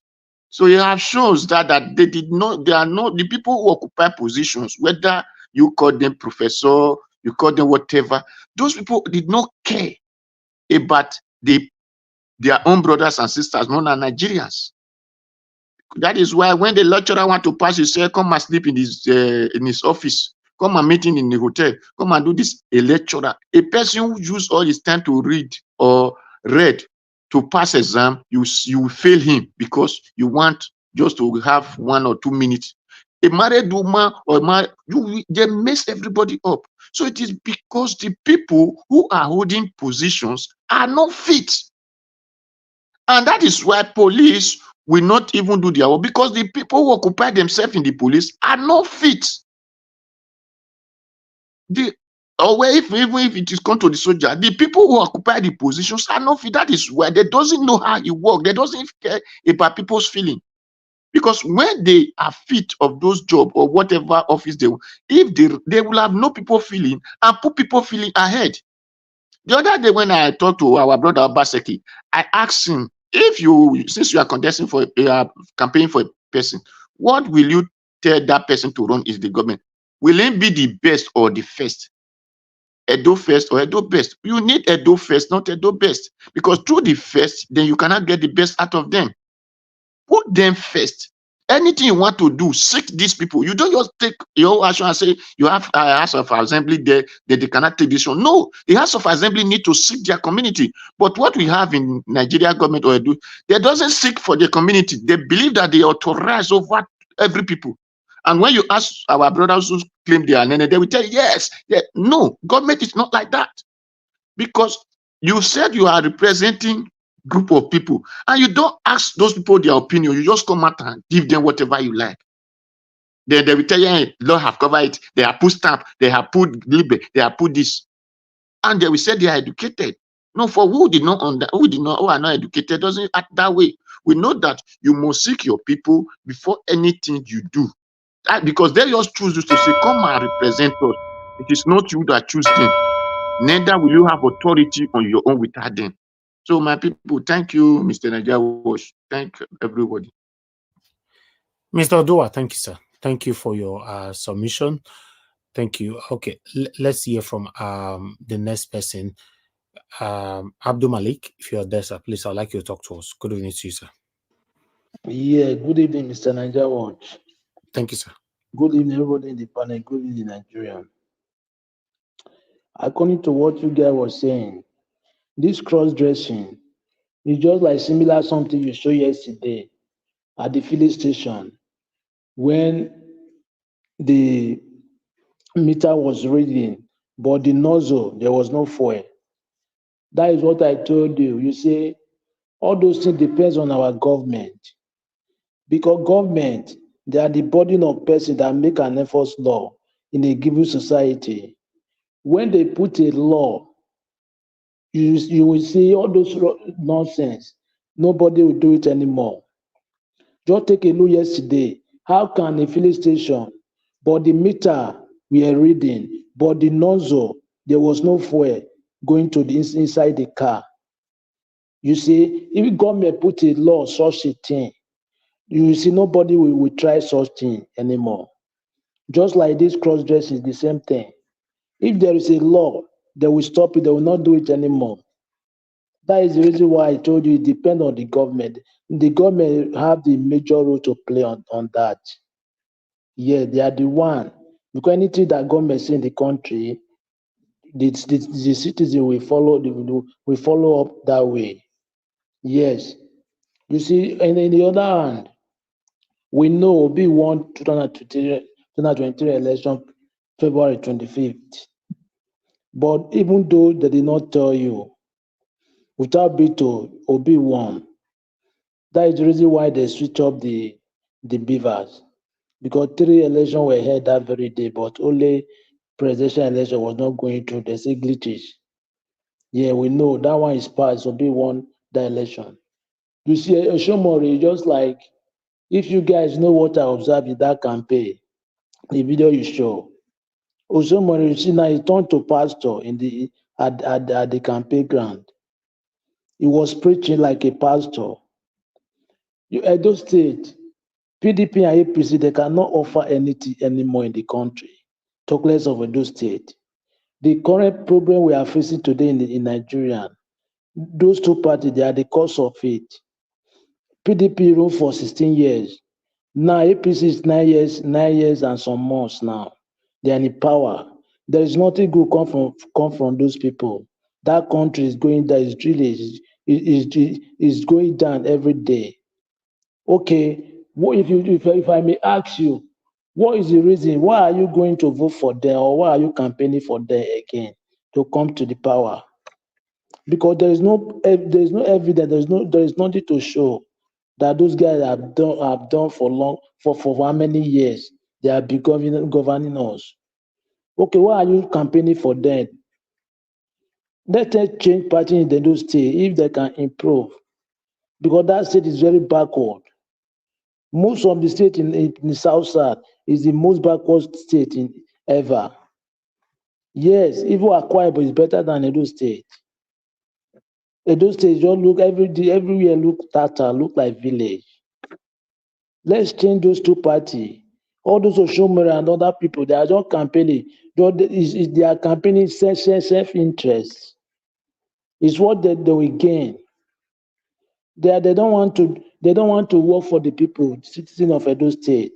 They are just campaigning for their own pocket. It's what they will gain on themselves, not for the people. Let's change PDP and APC if the state can improve. They don't have anything to offer anymore. Look at Nigeria today, the suffering in Nigeria today. The party, the APC mostly, they are the cause of it. When PDP was in power, the country was the economy of the country was good somehow. Because then Nigeria was the first economic country in Africa. Yeah, even dollar was how much then when Jonathan was in the regime. Dollar was like it was like 180 or 170, something like that. But today, how much is dollar? Which is $100 was 70K, like 70K, 18K then. But today, how much is $100? Almost 100, 160, 150. Let's all change those parties if the state can improve. Because if you know what you are doing, you will never use your PVC to go and vote for PDP or APC anymore. Yes, no matter the amount they give to you, you cannot do it. Because that even if they give you billion, that billion is disvalued, it don't have value. Because every day that money that money depreciate. Yeah, because every day dollar is appreciating, the naira is depreciating. That is the reason why that money will depreciate. We put in an account there in Nigeria. You don't have value anymore.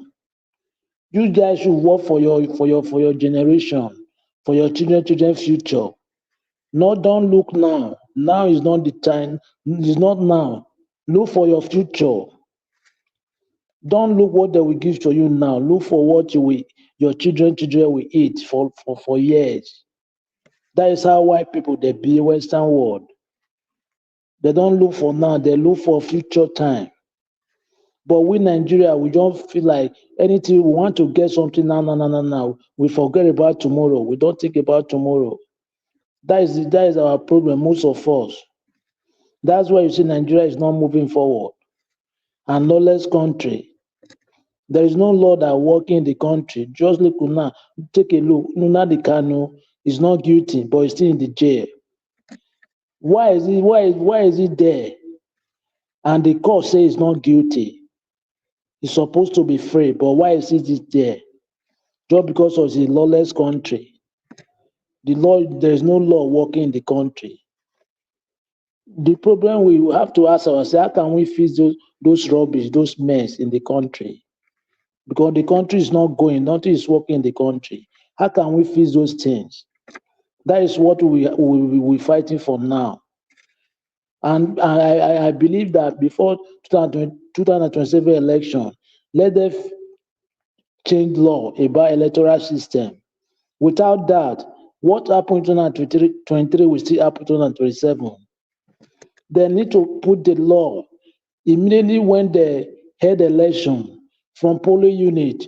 They must transit the result to IREF direct from polling unit, or else that unit is cancelled. If it is not so, that unit is cancelled, and that result must be announced that very day, not the next day. 2023 after the election, after 3 days or 4 days, maybe 5 days before the result will be announced. It's not right. It's not normal. That is the reason why white people they call us, they look us like animal, because the people are governing us. They don't know what they are doing there. Most of them they behave like animal because of their mentality. They still use all those old days mentality, which is not supposed to be so, because the world is modernized every day, technology everywhere. Whatever you are finding out, you can find it where you sit, anywhere you are. Yeah, you can find it there. But those people look at now, you buy IREF, but you don't use the IREF. Okay, what is the need of buying the IREF there if you don't want to make use of the IREF? You just go and spend billions of naira to buy IREF, but you don't make use of it. Now in those states, they want to bring another story. They say 4,000 beavers, right? Were missing. They want to ring the election to the same thing. 4,000 beavers are missing in those states. Probably they want to rig the election. That is the reason why they cook that lies. Every time they come to it to spread lie. They don't have anything to offer this very government. They only come to it to spread lie. We need to change those people, not only the state, the whole Nigerian. We should cooperate not to vote for PDP and APC anymore, because they don't have anything to offer. I know currently nobody will vote for them. They cannot win. They can't win because most people now in the country, they hate them. It's just because they are rigging themselves, they are forcing themselves to people. That's why they are still in the government. Thank you, Nigeria Watch. All right. Thank you very much, sir. I appreciate you. Thank you very much, Abdul Malik. Thank you, my people, for your time with us, and help us to take our voices far by pressing on the like and help us to share. Okay, we're almost getting there. Let me come to Midwest people. Midwest people, thank you very much, sir, for your time with us. Good evening to you. Please talk to us.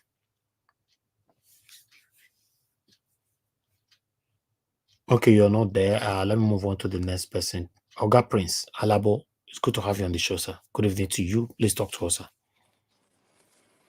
Good evening, everyone. Thank you, sir.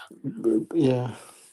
Let me stand on the existing protocol just to Mr. Najawaj, Yes, sir. the lady that spoke Madam Luke. about this cross-dressing issue in Nigeria. Yeah, actually, there is no law. The only thing is that police can come and tell you for disturbing the peace of the environment or trying to influence people, but which they are not doing. But there is no law in Nigeria talking about cross-dressing. It's only on same-sex marriage. That is where we have the problem in our country. And secondly, I just want to talk about the big man in this seat at the helm of the affair of Nigeria, which is our president today. A lot of mystery behind one single man. Questions unanswered. Till today, where did Nigeria? How did we get here? Somebody with no history. Nobody know the parent. Nobody know siblings. Nobody know brothers. We are just hearing for some of the things. Nobody know papa. Nobody know mama. It's only the one that said the foster parent that we only know. And it's a call for concern. And even during the campaign, people raised voices on this. Till today, nothing happened. When you talk about the media, right from time, who was the person sponsoring the media against sitting government? This is a question Nigeria don't even want to ask. And this is a question Nigeria failed to ask. All the human rights activists, most of once you know how many of them are speaking out, most of these people are on the payroll of this big man. Most media house, most of the things happening then, this man for long has been planning this thing, putting his money, putting people on salaries, judges, every ministry, is it INEC? If this is being revealed for people to know how many people are receiving salary, not just salary, some position, some appointment, job opportunity that will put you in position on place ahead. This thing started years ago. Today, that is why you can see the tough people you will see who will come to speak against Goodluck Jonathan then. Those people who are fighting Obasanjo, those people who criticize past president, where are they today? They were sponsored by one single individual, most of them. So most media houses can't come out to do anything. Some of them have been on the payroll. Some of the journalists have been on the payroll, working for the for the ambition of this very person. Today, that dream has been actualized. He is the one sitting there. So that is why you can't see tough people coming out to speak against. It's just we, the youth who are growing, who does not have anything to do, that is really just doing this thing now. Those class of people, they can't do anything. They have leaked the oil. So it's a difficult situation in Nigeria. And time goes on, you will see, because that is the kind of person he is. He wants to turn Nigeria into a one-party system. He will get everybody, already as it is, it's looking like one party. Because Wike is in PDP, managing the PDP for him, which PDP is nothing again in Nigeria. They can't do anything. All the executive, the ESCOs of PDP, look at the Congress they did, recent Congress, state Congress that PDP did. It's Wike that still put his people over there. Governors do not have any say. Thank you, So, Madam Rita. Thank you. Go ahead, sir. Go ahead, sir. Sorry about that. okay, sorry. So there is nothing people cannot do it today. Who is opposition? Apart from Peter is just a man who will just be speaking and where is is it which party? All the party, these guys, as I'm talking to you, all the political parties in Nigeria, these guys have some top people holding the party for him. He will destroy everything that is coming to be an opposition. He is not coming to fight you anyhow openly. If he cannot win you with money, he will use other way for you. So everybody, most people that can come out to stand today, they can stand. Some people are leaving the country. Some people are running away. So which way forward? Look at the protest that happened. Somebody was talking. What did we achieve? What did we achieve? Nothing. We have lost life, a lot of things. They have gone back to default. They have gone back to default. That initially, when they said protests will come, some of them are leaving the country. They now see it as a way of life. These guys, they are back. They are living the normal thing they are doing. They have told you to your face. They have brought the jet. They are still buying more things. They are doing more things. They are buying all the highways. They are buying oil companies, chasing out the high. You see, all of them out of the country. Very soon, Total will sell their own asset. Very soon, Shell will dump everything. They will put it in one place. And this is just the reason why they came into power. Not because they want to help anybody, not because they want to solve problem in the country. They are not concerned about those ones. Do they have anything to lose? No. The money they stock overseas is enough for them, even if the country burn down. They will fly and live their life. The property they have over there is enough for them and their children. So they don't have anything to lose. That is why you see them doing those things. So it's a pity for our country. It's really a pity for our country.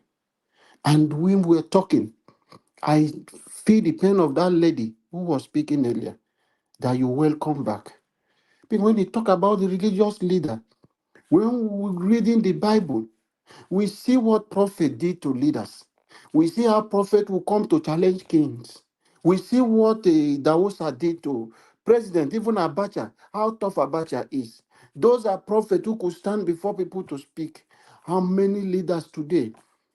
The only people we have today is only telling us to pray for them. We know the Bible says we should pray for our leaders so that we may lead a peaceful life. We understand the system.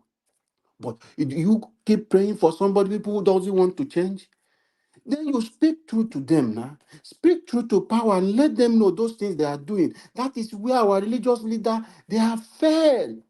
They can't come out to these people and speak to them to say, no, Mr. President, you are doing the wrong thing. If you don't change from this way, we give you this time, this thing will happen to you. Let us know that our spiritual leaders still have power. But they have failed. Protests want to happen, they pay them money. They went to youth in the church, organizing, telling them not to join the protest. Is it what is called the religious leader? Is it how we want to live? Who is the people that will speak for you? So everyone you think they want to speak for you, is it traditional rulers who they have already soiled their hands? They have already collected. So what is working in our country? Which institution that is working in our country? No one. The judiciary is in their hands. INEC is in their hands. The police is in their hands. The military is in their hands. So there is no institution that is independent in Nigeria. Everyone work according to the directives of these people. So which way? How are we going to come out of this? We are in a big mess. It's a pity that we are going through this kind of pain in our own country. Don't think is something that we think it will end very soon. This journey, I am telling people, except is God. Today, Nigeria Watch, I'm speaking on your platform.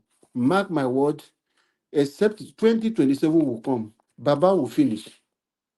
With this same system, he will finish and put his boy in that seat. We have a long way. The mistake we made is to allow Buhari to become a president. And today, the mistake we made is to we fall Mugu for those people to come with propaganda, push good luck away from power. And you cannot take. They are ready. You cannot take away from them. You cannot take this power from them, except it's an intervention of God from above.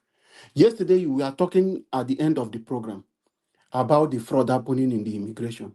My brother, my name, they made mistake of carrying a middle name, putting as my first name. For me to update this thing on the system, Baba, I've paid the 16 pounds something for those stuff.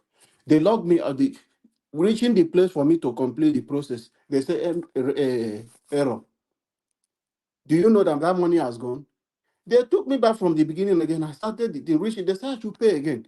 I have paid 3 times. 16 pounds something, 16 pounds something, 16 pounds something. I've not been able to complete this NI online. Look at the fraud, what they are doing us. This is the pain people are going through. Look at what is happening. We are talking of this thing. That is why I said they have already planted their evil seed. The youth who are growing, they are more dangerous than these our fathers. They have already teach them the way of corruption. We now added our own technology, knowledge to it. Things is going bad. As we are condemning the evil leaders we have, the people coming over into the system with the which they have planted, they are becoming more dangerous. So we are going to face something very dangerous if care is not taken. Let me just leave it from this place. Sorry for taking too much time, but it's really painful. All right, Mr. Oga Prince. Yes, it's a very pathetic one. Let's continue to put our effort into what we are doing, but it looks like a long journey, a very, very long journey. 2027 is around the corner. Hopefully, we can get the right person. Are you ready now, Mr. Destiny? Yes, sir. Okay, go ahead, sir. Good evening to you once again. Thank you. Good evening, boss. I really appreciate it. Let me start from this. When every time we always say one thing, that the problem is not from the leader, it's from us. I disagree. Everything starts from the leader. Because like where we live, if you are driving, policeman is not there, nobody is there. But if you misuse, if you drive rough or you drive more than the speed limit, they will send you that letter to your house. And you have no choice not to pay. Like where I live, after like 1 month, you did not answer, then they will increase that your fine. So if all those things is happening, and when anybody make anything that is wrong, and the leader they hold him responsible, hold him very, very strong with the law, nobody will break the law. So nothing, with my opinion, nothing that is happening that is big, that I will blame the citizen. No, the leader is the problem, and they have to fix it. If they cannot fix it, definitely there's nothing we can do. Like that filling station now, it's another one. Two tests not taking. Those people that went there, they don't went there to collect their own. They went there to collect their own. Doing investigation test not taking, you see that tomorrow that filling station is open. But if that thing is supposed to be here, that filling station for months it will not open because the country is working. Because they make everything, this is how you do it, and you have the right to do it that way. You don't have your own say that this is how I will do it on my own. It's the way the government and the law of the country said this is what you will do, and that is what you will do. And also, Bob Whiskey, our sister was saying if there is a law, if there is no law. There's no law for cross-dressing, but the way that girl or that guy, I don't even know where to place her, him or her, I don't know. He's not acting as just a normal dressing. Our own is different. Because we see the rest, some of them that is doing that, the way they do it, you know that, yeah, these ones are just doing their own for fun or just for the money. But ours is different. It's because the law also is not working. The country is not working. If he's working, that guy can never be working freely, not to talk of look at people. The problem we have in Nigeria, I don't want you to understand this country. Sir. The problem, and they now use money. They just bring money to us just to turn our brain. You see, if maybe they offer you some money now, you refuse that money. You said no, you will not take it. You see that people will tell you that you are, they will be insulting you. The insult that you get, you will not believe it. Just because you rejected fraud. Some of your friends will be the one that will say, this guy, you are not. Who kind of person are you? How will you reject this kind of money? You are this, you are that. So it will be very difficult, because I've seen it, it will be very difficult to make that country work. Because if not, I don't see how now, this age and time, somebody will be campaigning for this. Mostly these are Pacomis. I don't even want to know what they call this man. I did not see any reason a normal human being like us will come out and say, yeah, I'm campaigning. And the worst part of it is on youth. And some people that call themselves celebrity. I was looking at them and they will still come. If we have sense, are we not supposed to even unfollow some celebrity that is supporting this guy? Okay, what did this guy told you when both of you, maybe you sit down with this guy and now told you this is what he will do for the Edo State, that he can never come outside to speak for himself. Everywhere he go, always said water. Water, water. I don't know if those people have turned to fish. We want to turn everybody to fish or what? Water, water. You have your resources, I will give it back to you. No any other thing. Look the manifesto he brought out. I don't even understand what is that one manifesto or what. I don't get. Man, that country is finished. That country is finished. Why are people so wicked? All these people, they are very, very wicked. This is wickedness. They are not even. You just have something that you cannot finish, the money that you cannot even spend on your own. How much are you going to spend a day? You just be there taking. You cannot consider the ordinary people. The only time they come is this election, and they will come out of billions. They'll just give you thousands of it, and we Mumu will start clapping for them, jumping.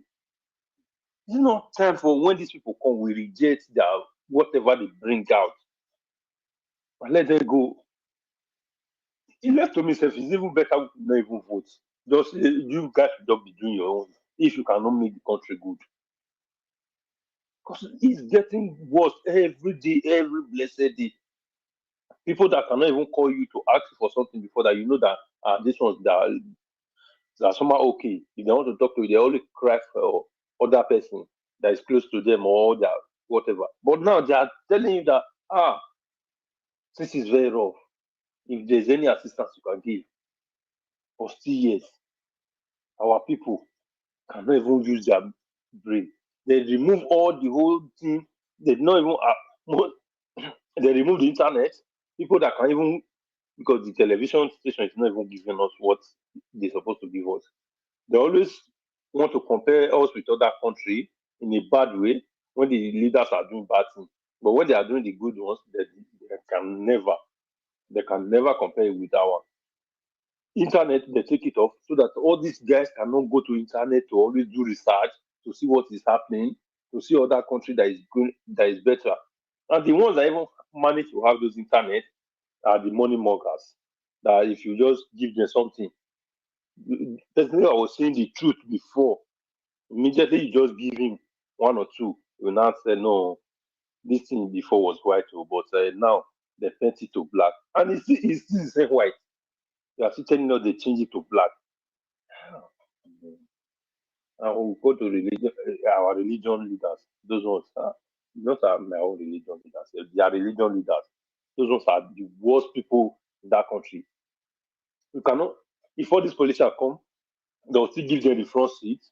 You cannot deny them that front seat, that this front seat will not belong to you because you are not doing the right thing. Tomorrow you say we should come and pray for them, lay your hands upon them. That's why God can never even hear any prayer in Nigeria. I'm not sure. If really if you pray, God will hear. God is not even hearing any prayer from any Nigeria pastors. Any of them. Because I cannot say inside 10 people, one is good. You not tell me that they are good. No one is good. All of them they are evil, they are wicked. Else you cannot come out and let the country know. And many of them will always travel to different countries, see the good things, and you cannot see church that is like that. Then you go back to Nigeria, you still make these people poor. It's not only politician that is wicked. It's all this, mostly this religion leader. Because if really the politician make the country okay, there is job, there's everything, many people will not even have that time of going to that church. That is why these people are working together with these politicians to make sure that that country is like that. So that you always come to the church to always pray for job, pray for breakthrough, pray for whatever, pray for you to heal.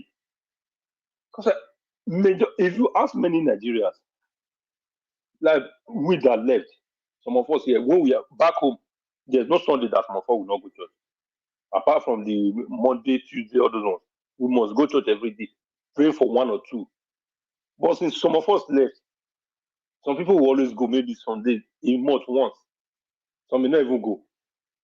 I've left Nigeria before I know that story. So country life is like this that you cannot even know. Me that I can fast, I will use a whole 3 days fasting and prayer, still yet I not get anything. But I hear I cannot fast. I'll just go for any company I want, provided I can talk what I will be able to do. Then I can get the job or not. But Nigeria, you fast, do all night, 247, or you cannot still get that job. You cannot get the money. But still here, we are still believing on all those things. And how many times I go Mountain of Fire in Nigeria, kick everything, All blow right. everything. Thank you, sir. Thank you, Mr. Destiny. Thanks for your submission. God bless you. I'd like us to move on, my people. Let me call on the next person to speak to us. According to how we have it on the panel, everybody has spoken from top there. Okay. I call on Midwest people earlier on. You didn't answer. Maybe you are not available. Mr. Jonathan is not available. So I'm available here. I didn't know you called me. Mr. Elvis, you called me earlier. I'll be calling you all. I called Midwest people. None of my answers. Sorry. You know, for Midwest people, are you ready? If you're ready, speak to us. Okay. I Thank you. greet the house. I greet everybody, and I also extend my greetings to the listeners and viewers across the globe. The thing I want to say is this, my brother. Nigeria, to me, I see it like a country that is really not stable, and it looks like a place that is exploding, or even imploding, or maybe drifting.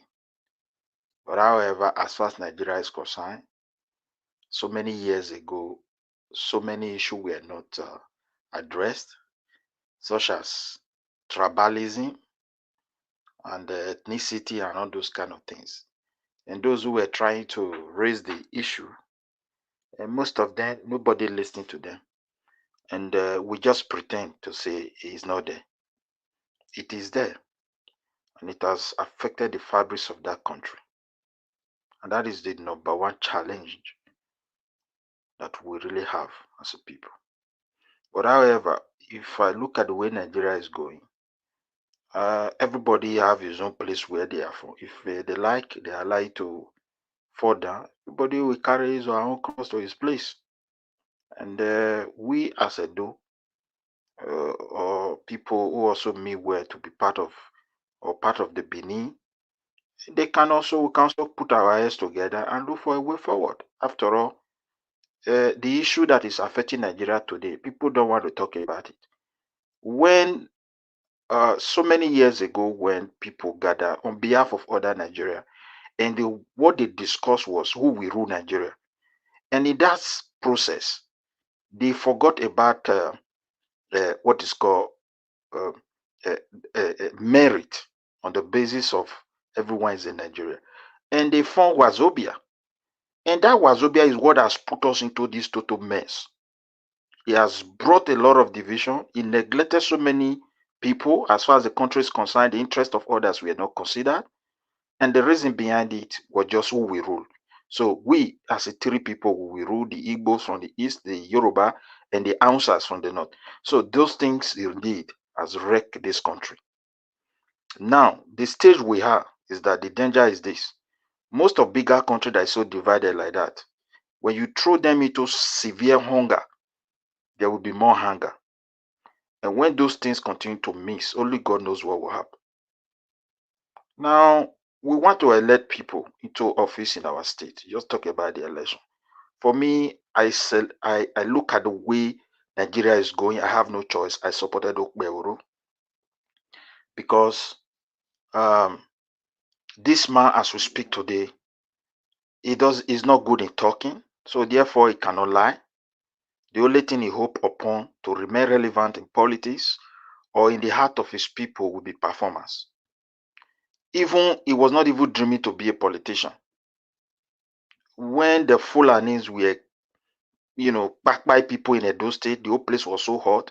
Even this media, you were here, if you recall, using the voice of this media, and so many good people always come here to talk to the governor to do something. When this man realized nothing is happening, he just rise up. 7 CI boom, to his people in Edo Central. He went into his account and released some millions there. And he called upon his people, and those who made well, they were all supporting him. Like Aswan Godard only put 50K there. The man that they said is even being part of the government. And they said he's so good, he's so rich not to steal. Let him tell his people what he has done for them. We should vote for love, someone that really have his feeling. Edo people, as you are hearing my voice, the one that will be concerned about you first is whom you will go for. And he has shown it, he put it into practice in the past. And we know how Atanakba came in. Despite how small it is, their voice was heard, and they mobilized those guys together in Edo Central. And while the rest people were looking what is going on.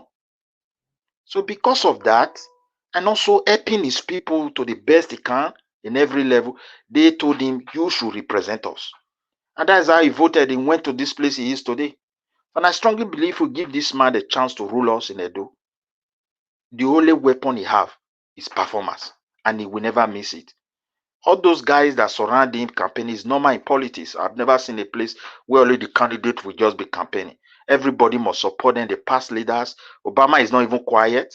When this guy was coming, this Biden, Obama was there, always behind him to the best he can.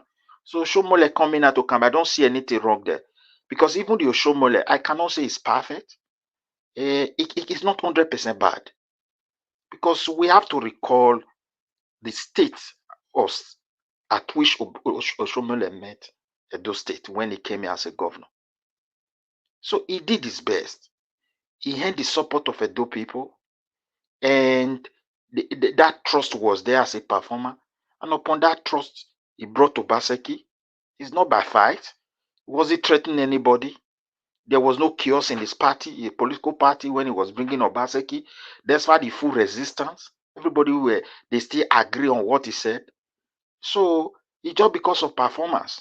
He tried his best. They may not be perfect. They may not be up to the expectation, but he did something. And that is why he's very free today to go about, support this man, and campaign. So if Okbewuru is there, one thing is that these kind of people, I've also encountered them. Don't think they are easy for people to be pushed around. They are very complex. So, and if anybody mess up with them, they are not shy to point to that person who is responsible for what is not going well. So a tree cannot make a forest. Even if we elect him as a governor, people are still really going to work with him. People are going to handle things for him, just the way it is across the globe. So And if anyone fails, it's still going to point to that. And again, look at the current governor that is going. The question people are asking, you build this, you build that. How many Edo people you patronized? Edo Idijin. It's a very great question. You people running hospital under you, are they from Edo? The people under the Ministry of Finance, nobody's from Edo. So it's a very serious issue that we must take into an account. So let the people back home who understand the reality of the politics of Nigeria, let them represent us. In case, may God forbid, that tomorrow something else is happening in our country, we will have someone that will rally us together and defend our interest. Not those that will run away, not those who will not care. Fulani Esme some years ago has shown a great example how the governor neglected his people. Is that the kind of people we want that will come and lead us? A man that cannot talk did not run away from his land. His land is filled with well-read, learned people. But he have to be on the forefront for the love he has for his people. These are the kind of people we want at this stage. So anybody who is saying because he's not talking, he said his own 5 agenda, start with security. He has demonstrated it practically. And he held him the position he is today. Not those who will come and be telling us grammar. They read economics, they study in United States. When they come back, you give them the wrong government issue like transactional something, where everything is based on profit, and they don't care about the future of anybody. So let us look at the reality on ground and vote wisely for the rightful person. We should chase Obaseki and his group away. We should not give them chance. Igodaro have nothing to offer. Everything around Igodaro is wickedness to the highest level. You can't see that sense of humanity in him. Let him point to anyone he has done for his people. He has been in politics for 16 years. For God's sake. I have done this because chances were given to me to serve. Because God has blessed me with this business, I was having profit, I was doing this for my people. Not the position you have had. In fact, where we live here, people who run those bankers and all those, they don't even have chance to near the politics here. Businessmen don't have chance. If you have registered business, running private business, what are you coming to do in politics? They will not permit you. Because this is a different type of politics they are doing. So they don't copy anything from America because American system is not for us. It's not even for European. No talk of who we did for Africa. It's advanced. It's expensive more than us. And the people put it together, put it to make sure America function and at the same time being able to control the world. So before you start copying things for people, go and learn where the reason why they put those things there and the structure they lay to enable it to work for them. Not just for you to copy, you come and paste. So please, I want to beg Edo people, vote for the man you know and the man that have demonstrated love in all capacity with the little blessing that God has given to you. Thank you very much. All right. Mute yourself, please. Thank you, sir. Thank you very much. Good evening to you, and thanks for your submission. Okay, let me move on to Mr. Jonathan now, if you are there. Thank you very much, Mr. Elvis. Sorry for the for my unavailability the last time. That's fine. Yeah, sorry about that. I greet you once again. Thanks for the good job you are doing. God bless you. I greet the panelists and those on the comment section. Mommy Diaspora, I greet you, man. God bless you abundantly. And all those that are listening, I greet everyone. Thank you. Welcome. Let me quickly say this. Just a straight comment to the last speaker. That the fact that someone cannot speak clearly or the fact that someone cannot articulate himself does not mean that he cannot lie. To the contrary, in fact, they could even be the best liar, best quote and unquote. They could even end up. So the fact that a man cannot speak clearly does not mean that he cannot lie. So that's just that. And then to fact check Mr. Oshiomhole, also, when he talked about the 18 billion naira, because it was just a campaign. And when they are campaigning, they just ramble and they lie a lot. They just put it out there, all this hyperbole, people don't get it, they exaggerate, people don't really listen. It is just the vibes and the vibration. People are just shouting and screaming. So politicians will lie all through. So it is important to fact check at least one of the obvious lies. It is obvious, but for most people, they may not just get it. When he said the government gave Edo State 18 billion from the 570 billion. See, the money was not for palliative. Okay, so the 18 billion was not for palliative. So that's a lie. The 18 billion, that's 570 billion that Tinubu talked about, was a loan, a World Bank loan, distributed to all the states, shared among them, and it will be paid back at 0 interest rates, period. So that money is not for palliative. So when politicians, when it suits them, at their own whims and caprices, they will say the money is for palliative for the people. But when they are cornered, then they will start arguing that the money they are going to pay it back, it is not actually for palliative. They have to use it for specific. In fact, that money is tied to specific projects. It's tied to specific projects, and it will be paid back. That's a fact. So that people should not think that there is 118 billion there where it is just money to be distributed and the government is not distributing it to the people. No, it is not. It is not so. But again, see, Nigerians are just so. I don't normally follow all these guys on social media that just do all these short videos. They, looking for followers and views. I don't normally, on this platform, I don't even comment on their videos. And it is intentional. It is for obvious reason. I just bypass it. But the guy that spoke earlier today talking about Bobrisky, why Nigerians are donating. Yeah, I think I find that very profound. That video that he made. Yeah, people donating close to 100 million to Bobrisky, who has been in prison for 6 months. And it says a lot about Nigerians for you. It just says a lot about who Nigerians are. Nigerians are, first of all, we all know that Nigeria is a country of lies. It's a country of deception. It's a country where the rule of law is not in existence. The country where there is total a chronic disregard for the rule of law, endemic corruption. So all these ones, these are the basis, the foundation that people first of all must get. They must have this understanding first of all. If you want to know Nigeria, if you want to develop or have profound solutions to, you must first of all understand all these things. You must understand further. At this point in time, Nigerians are the most misguided populace in the entire universe. They are the most disorientated populace in the entire universe, the most uninformed populace in the entire universe. Unarguably, for me, they are the most uninformed people. And the politicians want the status quo to remain. The number of uneducated people in Nigeria, the number of uninformed people in Nigeria, the number of poor people, that people that have been ravaged by abject poverty in Nigeria, that number is staggering.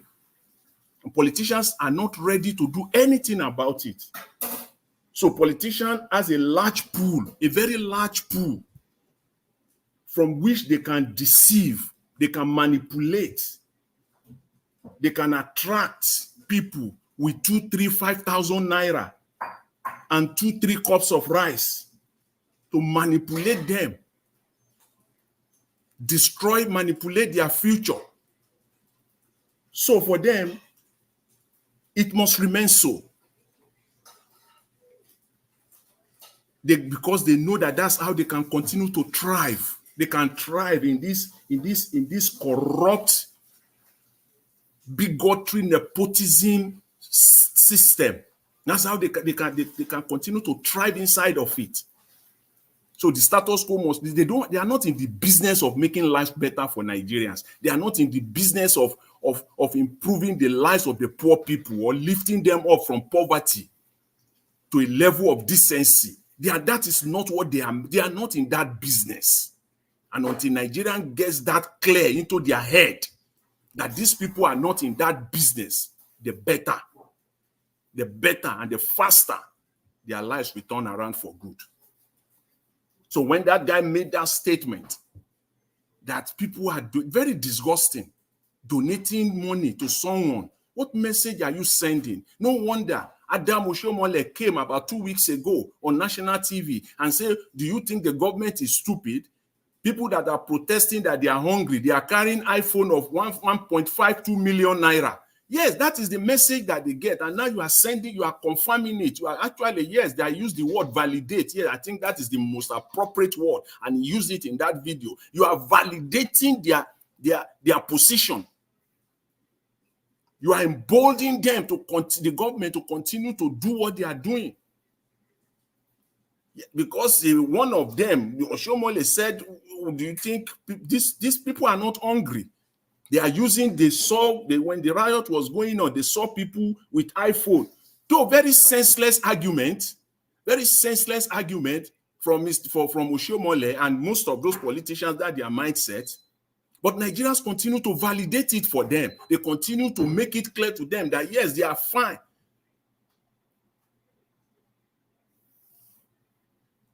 Why would people donate that kind of money to someone that is sending a message of inappropriate message to the society, and you are donating that kind of money? You cannot donate that kind of money to a worthy cause. That is the difference between Nigeria and the Western world. In the Western world, when you see people, because they are informed. In the West, they are informed. They are not misguided. They are not misoriented. They are not disorientated. When they see a worthy cause, they donate like as in 10 minutes. They can in the West, yeah, in the country where I live, here in Canada, within 10 minutes to a worthy cause, they can donate $10 million before you close your eyes. Before you drive 10 kilometers, you will see they've donated $10 million. To a worthy cause, though, to a worthy cause, people will start donating.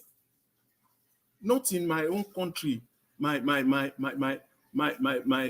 country of my birth, Nigeria. No, people donate to stupidity. They cannot donate to a candidate, to support a candidate, organic donation to a candidate. Donate your 555 naira. And send a clear-cut message to the crooked politicians. Your 555 naira, you can donate 5 billion. You can donate 5 billion to one candidate by doing that. And the politicians, you will send them packing. You will send them packing. That is what we need in Nigeria now. Down the ballot. Pick the right candidate and support them. They don't have to have money. They don't have to be money bags. The correct candidate all across the National Assembly, to the State Assembly, to local government chairmen. This is what we need. This is the worthy cause that Nigeria need to pursue at this point in time. Pick quality candidates. It does not matter whether they are rich or they have money or not. It is the people that will back them up. When they see that one candidate, 1 million people have donated 100 naira each, whether we will see the kind of money they want to use to fight that person.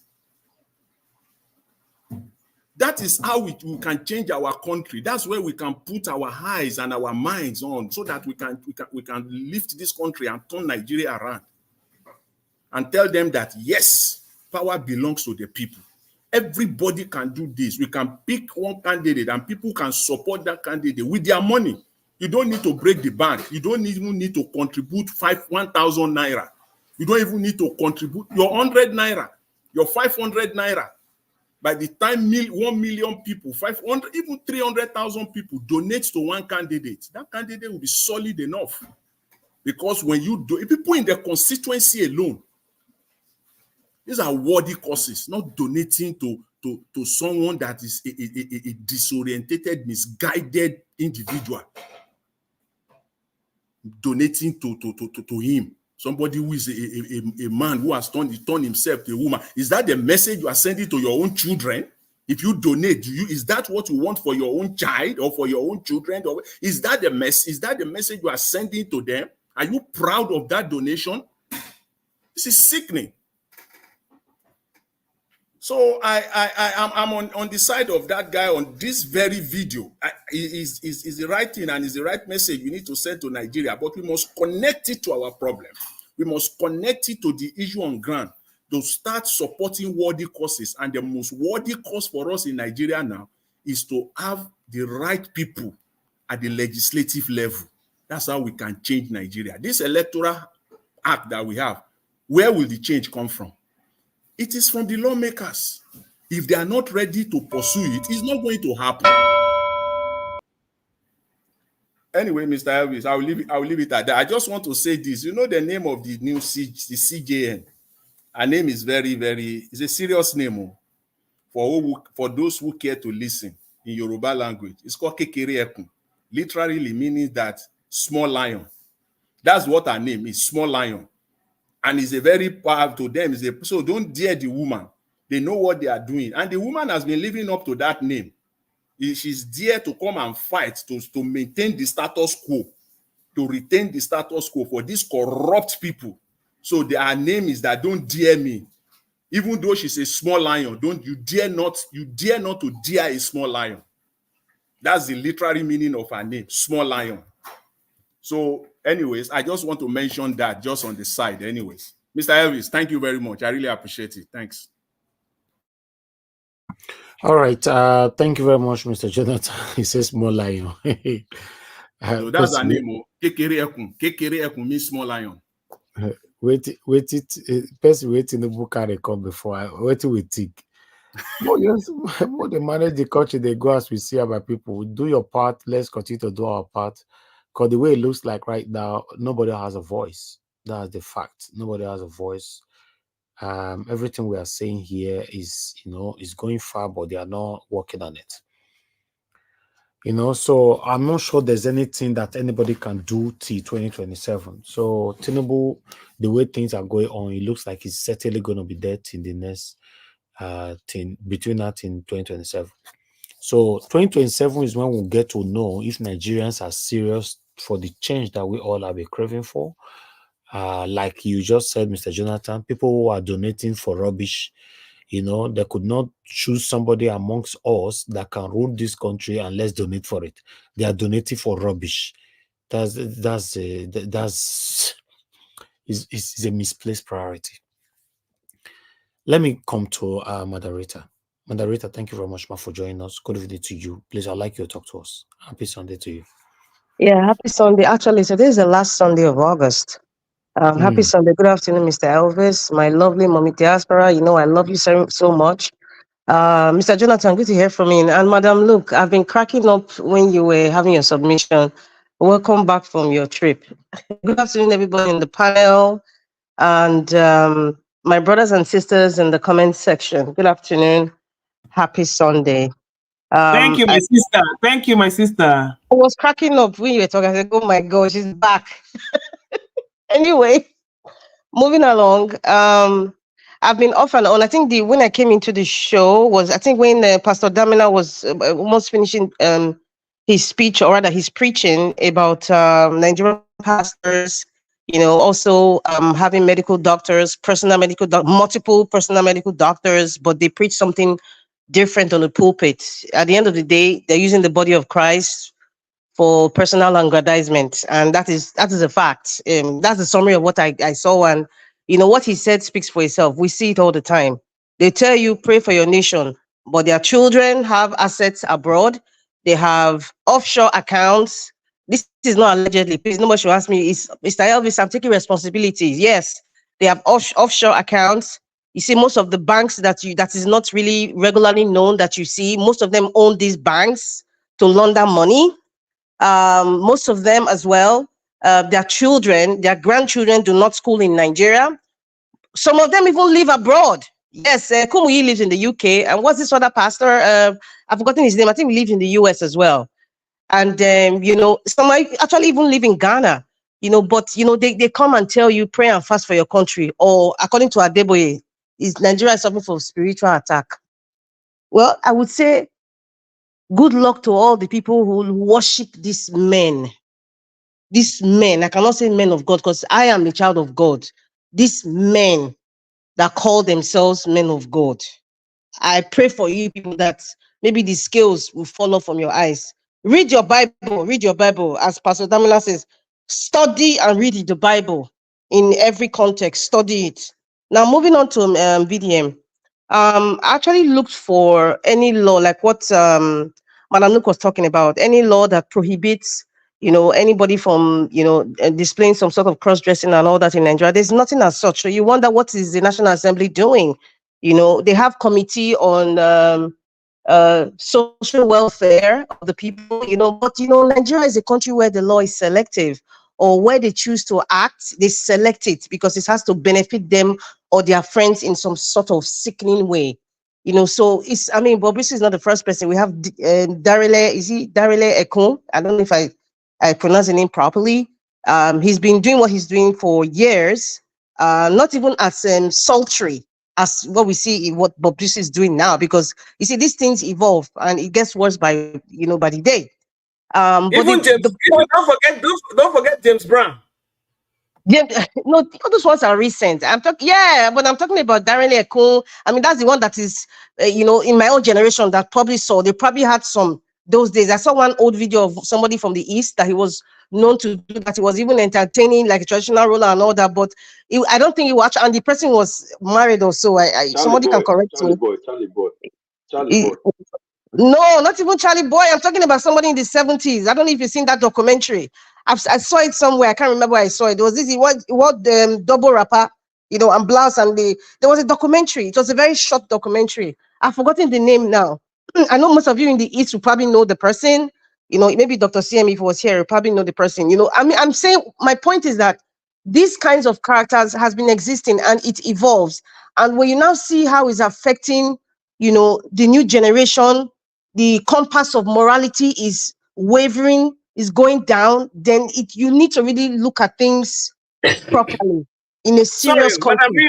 Madam Reader, when Bobrisky won the best dressed female, was it not men that crowned him that title? Answer. Madam, look, I don't think you know what you see. That is what I'm saying. You're talking about men. I'm talking about grandmothers in the entertainment industry. They invite you to his function. So everything he's doing has been accepted. That's what I'm saying. It has been accepted.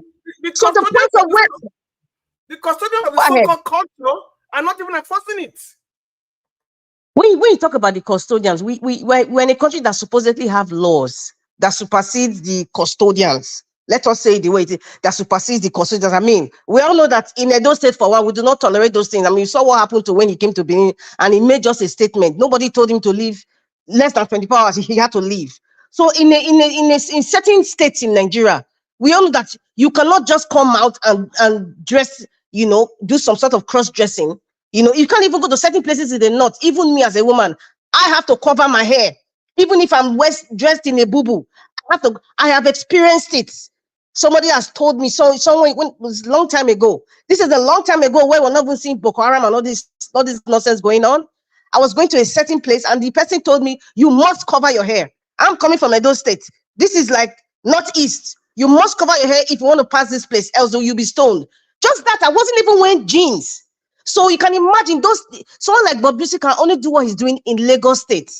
I would term it a liberal state where all sorts of Sodom and Gomorrah, as the way they describe it in the Bible, happens and nobody talks, is being supported. So you cannot blame, because there's no law. The only law in Nigeria, it talks about the copulation of same gender. The copulation of same gender is prohibited in Nigerian law, I think through Jonathan's regime. But it stops there. That's it. In fact, there's no law in Nigeria that even talks about how you should even dress. There's no law. Nothing. So until perhaps somebody in the National Assembly or somebody who is in some sort of echelon of society that is, I call them non-state actors, perhaps these kinds of things probably happen to one of their children or their wife or somebody close to them. Perhaps that's when they'll start to raise alarm and start to talk about it in the National Assembly. And I'm sure that was why during Jonathan's time, Was somebody in National Assembly or one of the echelons of society, something happened to their kid, and that's why they were coerced or forced to enact that law about, copulation of same gender, and it stopped there. Why didn't they go further? Why didn't they go further? So that tells you the kind of people who are sitting down and making laws for us. So I will not even blame the likes of these people. I do not approve of it. Never. So the question is, you ask yourself, and I think that is where VDM is coming from. You see, Nigeria is a society where people look at you based on largesse. People look at you based on the materialism. People look at you based on your influence. They don't care if you are a murderer. They don't care if you are a, body parts seller. They don't care. They just see a guy riding a Rolls Royce. He looks nice, smells nice, spends money frivolously. Is babake. That's it. It ends there. It ends there. They don't care where the money is coming from. They don't know whether it's Yahoo Plus or minus or multiplication Yahoo. They don't give a rat behind, including some parents. So that is the moral compass is decimated. So when you see someone like VDM come out and speak, which is very rare, many of them are concerned with followers. Many of them are concerned with maybe one company, would drop them down if they talk about it. They're all concerned about me. And that's why I respect that guy. I may not agree with some things that he comes out to display or how he displays his information, but there are certain critical things that we need to look at. What that guy said, was it wrong? Some people would argue, now your money, I have the right to spend my money. The issue, you have the right to spend your money, but when it is seen that you are spending your money not in a positive way, I will criticize you. And that's what he's doing. Or when it seems that you're spending your money just to create some sort of clout, that actually deceiving the younger generation, I will criticize you. I will talk about it. You can go and buy $100,000 diamond. You are wearing it for yourself. But when you are supporting a cause that is going to affect generations on how they see themselves, body dysphoria, a lot of confusion in gender with what is going on with our youths of today. Many of them don't know themselves. Many of them are confused. And then you kind of indirectly support. I will criticize how you support such causes. I would do that. I don't even care if it's your money. Because at the end of the day, all these people that you're mentioning, all the celebrity names that he mentioned, if Nigerians didn't support them, they won't be as popular even in the diaspora. They won't even get the kind of money that they have in Nigeria. That is a fact. That is a fact. As far as I'm concerned, I look at all of them as moons. M-O-O-N. Because the moon derives its light from the sun. We are the sun to these people. So if everybody withdraws out, they all become moons. Dark. Nothing. Zilch. So that's why someone like VDM, and I'm very proud of him to come out and criticize, because we're at a critical situation in Nigeria right now. Very, very critical. Very, very critical. If you look at all those people now who have donated to this guy just because, okay, he came out from prison. Oh, hallelujah. This is what we are talking about. It's no different from a politician that goes to jail, comes out, a Ekoromadu will come out, they will still go and do Thanksgiving in church. Yes, they're going to do that. His people from his village will say he's our brother. Do not touch him. It's his money. He came out. Okay. They will celebrate him. So they are replicating it in the entertainment industry. They are replicating it. So what does that tell you? The moral compass over time has been decimated, that everything that looks terrible is normal and it's right. Because when you keep repeating something over time, it becomes believable. And that is why it is very concerning with our young generation, the millennials. This is why it's concerning. And this is why we need, platforms like this. Thank you, Mr. Elvis. And what Very Dark Man was talking about, the essence, he's not even talking about, he's going deeper. It's not really about the money per se. It's not really about the money.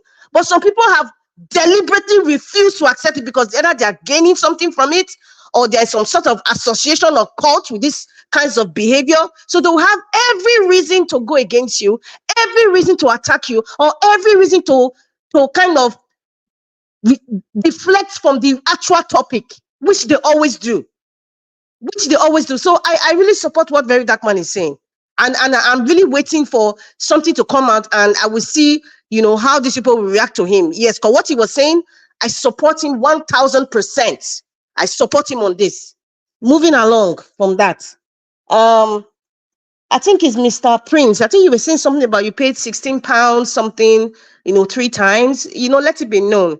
I don't know about how it is in the UK, But when you talk about the NIN, I know that there are some associations that have not really the associations that are actually, advertised and said, okay, there are certain locations where you can get your NIN, or you want to do editing of your date of birth, or, your change of name, stuff like that. They have that. Anything that has to do with online application for Nigeria federal government, it does not work. And please, I am appealing to anybody out there. If they tell you, please, if you want to apply for this, go online. If there's an alternative where you can physically go to an office that can help you, even if, of course, they will charge you ridiculous money. This NIN thing, they have branches in the US where you can go to. This is a private company, and they can do this NIN for you right there. Same thing in Canada here.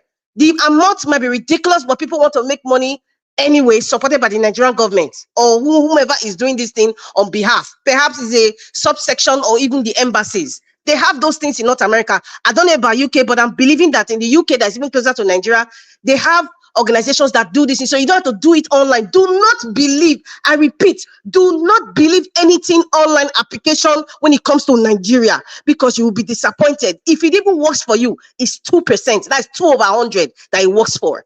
So if your money is not refundable and it happens like that 3 times, you know what 16 point something pounds, if you calculate that, you know what it is in naira, or rather, you know what you can buy in the UK, and it's just wasted. That money went to somebody's purse. It didn't even go to the Nigerian government, it went to somebody's purse. So please find an organization that can do this thing for you, where you are physically present and you can be helped. Do not do anything online when it comes to Nigerian government. That's just what I have to say. If there's another alternative, please go for it. And yes, I would like to respond before I start talking about for Uwokobia on CGN. You know what? I'm just going to speak my mind. Ever since Mr. Uwokobia came to say he had a private discussions with Mr. Obi regarding the Labour candidate in Edo State, and he told him, Peter Obi, he said, I do not know. Those were his words. I do not know Akpata, but I know Aswe.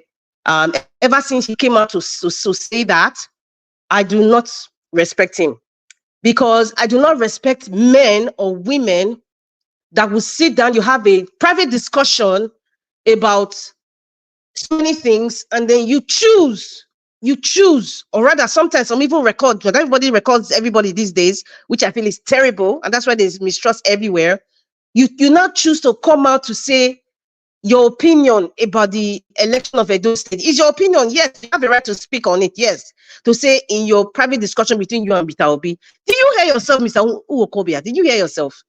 What do you think you just did? You think you were favoring Aswa Godalo? You were not. You were only disgracing yourself. Whether Aswa is your friend or your ally or whatever it is to you, and you felt that you just needed to say that, just to say that, okay, I'm on this side.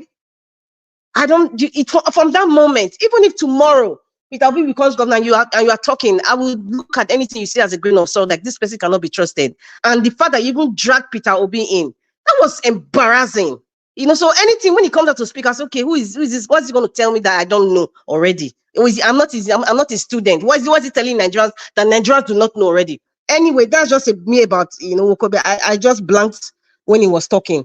And yes, Mr. Alvis, there are 2 things here. I'm going to respond to Mr. Jonathan. Because I'm happy that you went to do your research about the money Adam Soshomole was talking about, and I'm coming to Adam Soshomole. Please just give me time. Please be patient. Please, Mr. Elvis and panelists, please.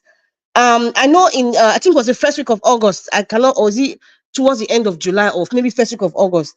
And this is from my sources from Reuters.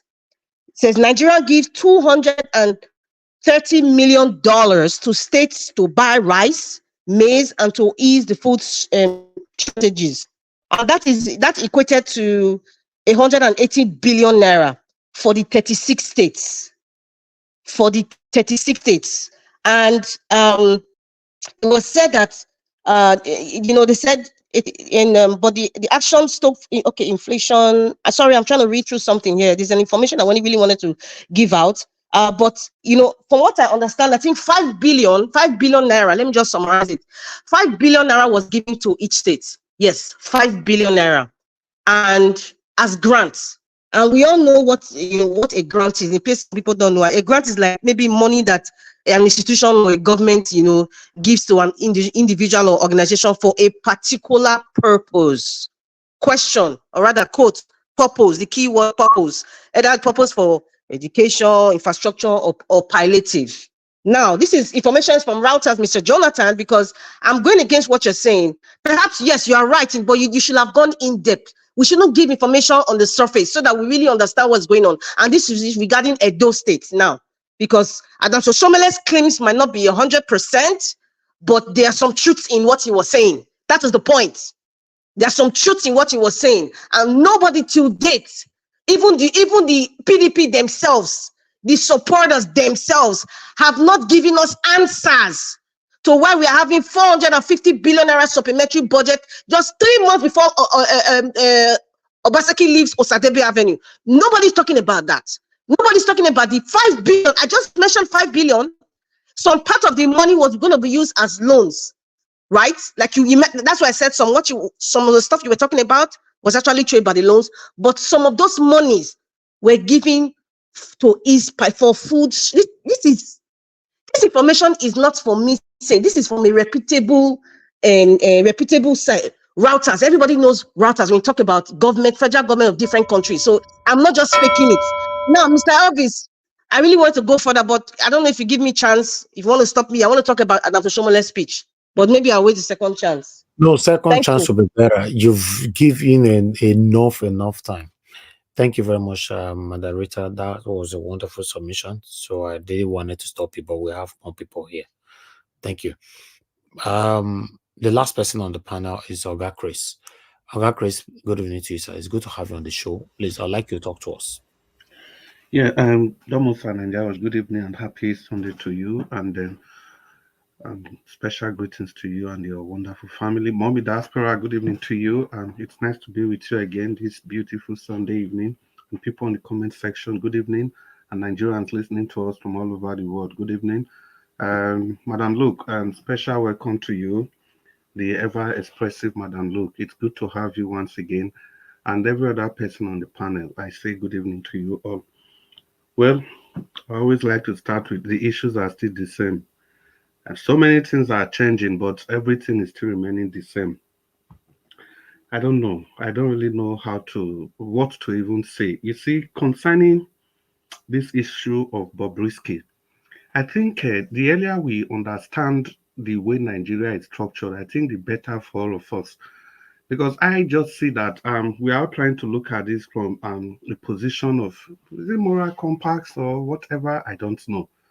And for the people that donated to Bobrisky, the cause of Bobrisky, I think Bobrisky is satisfying a section of Nigeria, satisfying their whatever they are lusting after, and that's why those people are donating for her or for him. I don't know whatever we call it, but it just goes to show how unserious we can be as a people. But if you could raise 100 million for this kind of a cause, I believe you ought to have been able to raise more than this for a cause that is more worthy, a cause that is more encompassing, a cause that can lift Nigeria out of the current mess that we are in. It just goes further to elucidate the fact that Nigeria was not actually created to survive as a nation. It was a business entity, and we must never forget that. It used to be called the Royal Niger Company. We know Nigeria was just a trade hub for the colonial masters, and they so fashioned it in such a way that what they were interested, their interest about Nigeria was how to make more profits. And that was why when it was time for them to leave, they completely understand that the people from the south, they were far ahead in terms of their outlook to life and what they want for the people. And not just that, they see these leaders from the south as people that were willing to move the nation a step further. Whereas in the north, they realized that the people there, they were very happy with the status quo. They were happy with the feudal system, and the feudal system is essentially make some few people rich and make them lords over the vast majority of the people that they govern or superintend over.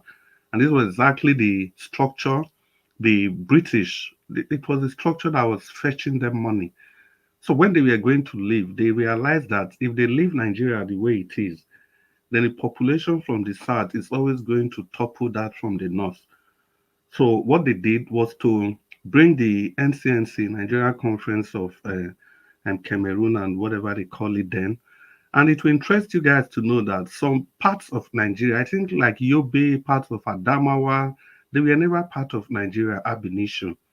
It was when the British, when they were going to leave, they understood that if they leave it like that, the population is going to tilt towards the south, and the south will always remain in power.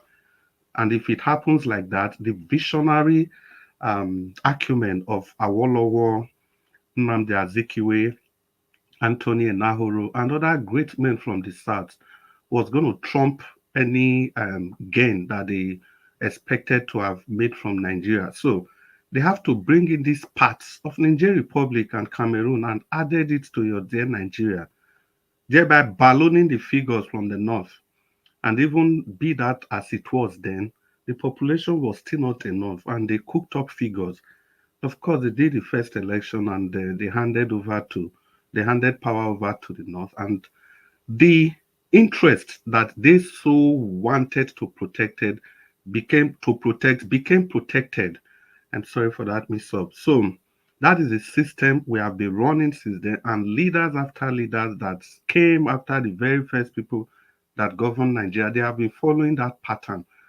Every leader, they've had the opportunity of changing the status quo, but they refuse to, because when they get to power, they see the enormous power that is bestowed at the center. So because of that, nobody will want to bring about any radical change that will move the nation from where it is, from where we so desire the nation to go. So that's just the short story of Nigeria. So the reason I lay this foundation is that Bobrisky is just like what happened to Bobrisky is just like a tiny speck. It's a tiny speck to the problem of Nigeria, why Nigeria is not working. It's just a miniature, a miniature component of what's going on. The bigger picture is that the owners of Nigeria, they will never allow this nation to work, not until the people as a whole, they rise up and take the nation, so that they take the nation from the hands of these owners of Nigeria and take the nation back to the people. And that brings me to the justice system. You see, Dele Farotimi actually, he just made an expose of why Nigeria will not work. Imagine your Chief Justice of the Federation that's just leaving. He has appointed his son a judge of the High Courts, the same thing with his in-law, and his brother is there as one of the auditors of the National Judiciary Council. And Kekere Ekun, the lady that's now the new Chief Justice of the Federation. Remember that infamous Hope Uzodima's judgment? That same woman was part of that committee, and we knew what she did. If you are looking to anytime the politicians, they want to do any of these carry go kind of judgment, they know the people they will bring. Justice Agata is there, Agatu or whatever they call him is there. Kekereku and the likes of them, they are all there. So these are the people that are really making your country not to work. And these are the same people that sent Bobrisky to jail in the first place. Whereas the Chief Justice of the Federation, the pilot driver, he left with 80 billion. 80 billion. The one that was there before Ariwola, and nothing happened to him. He wasn't proved.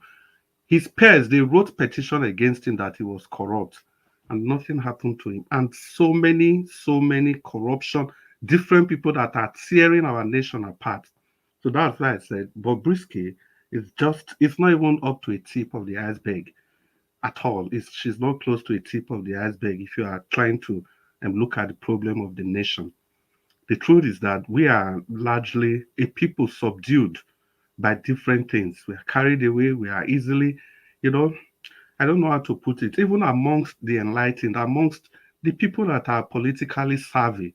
All it just takes is for one man that has been ruining the nation to come out and make one statement, one popular statement. And before you know, I hear statements like, oh, you don't change now, make them listen to them. You don't change now. No, you don't run a nation like that. When people have antecedents, They don't just wake up overnight and change, not because they made one or two statements, and because of that, all of a sudden, all the sins are forgiven. No, we have to keep looking at them. We keep testing. Look at Doyin Okukbe. Look at how it turned out. Just look at how it turned out. Imagine if Peter Obi had been the president and we have somebody like that in Peter Obi's cabinet. Just imagine. So that brings me to the question of Edo State. There's no other way to say this than to let you guys know, Edo Lights, it's your opportunity to make that change that you so desire. Your state is in turmoil, your state is in shambles, and your state is in dire need for people that can rescue the state. Now we have an opportunity in a man that has it all, and that's Barrister Sagbogo Olumide Akpata of the Labour Party. And we can see the figures. There's no dispute about that.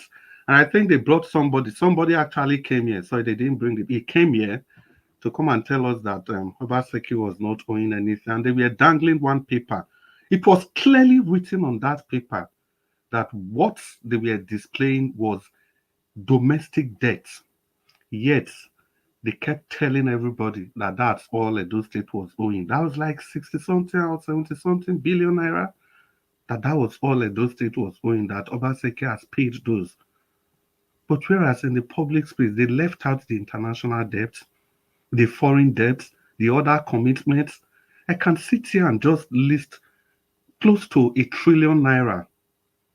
1 trillion that we cannot even, because the extra 250 budgetary allocation for supplementary budget, it will interest you guys to know that this fund has been spent.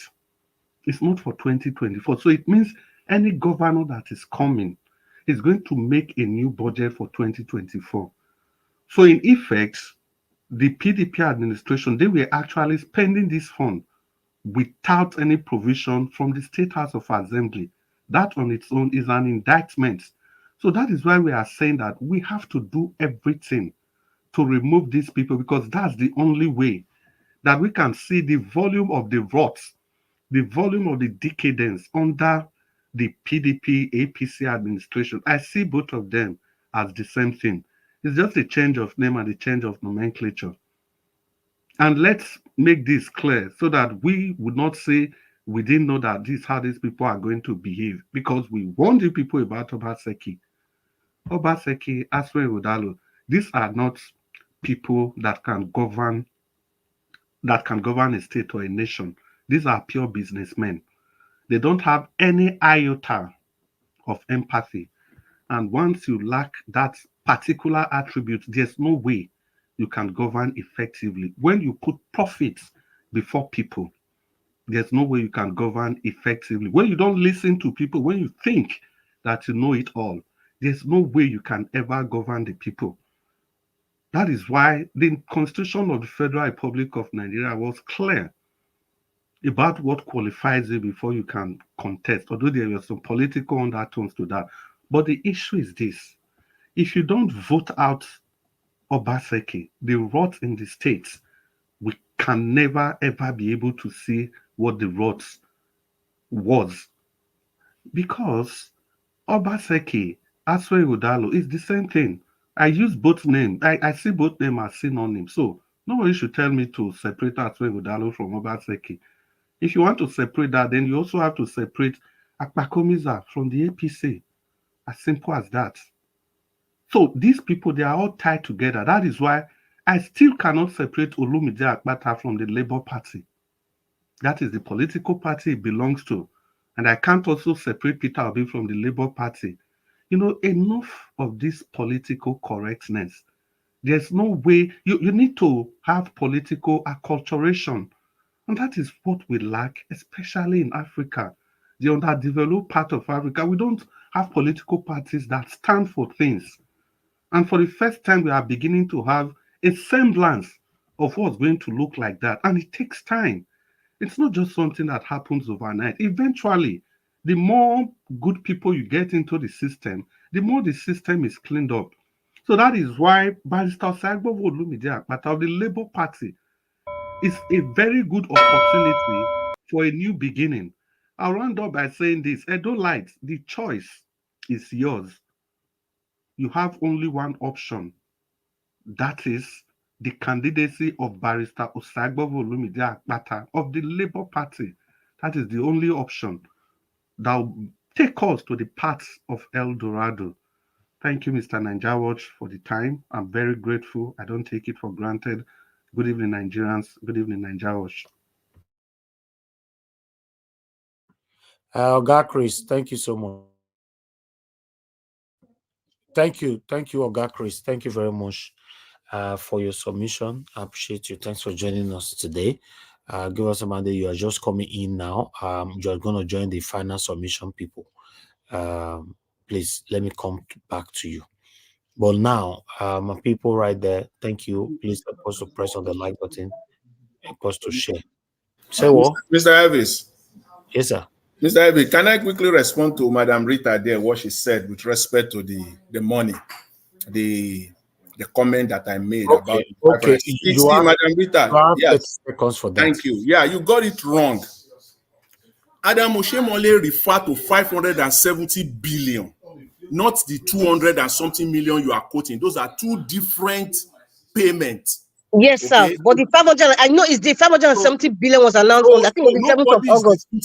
Wait. I was not allowed to finish my explanation, now, but don't it's okay. interrupt me here. I only have 30 seconds. Nobody is disputing the fact that the federal government put out money for palliative. That is not being disputed.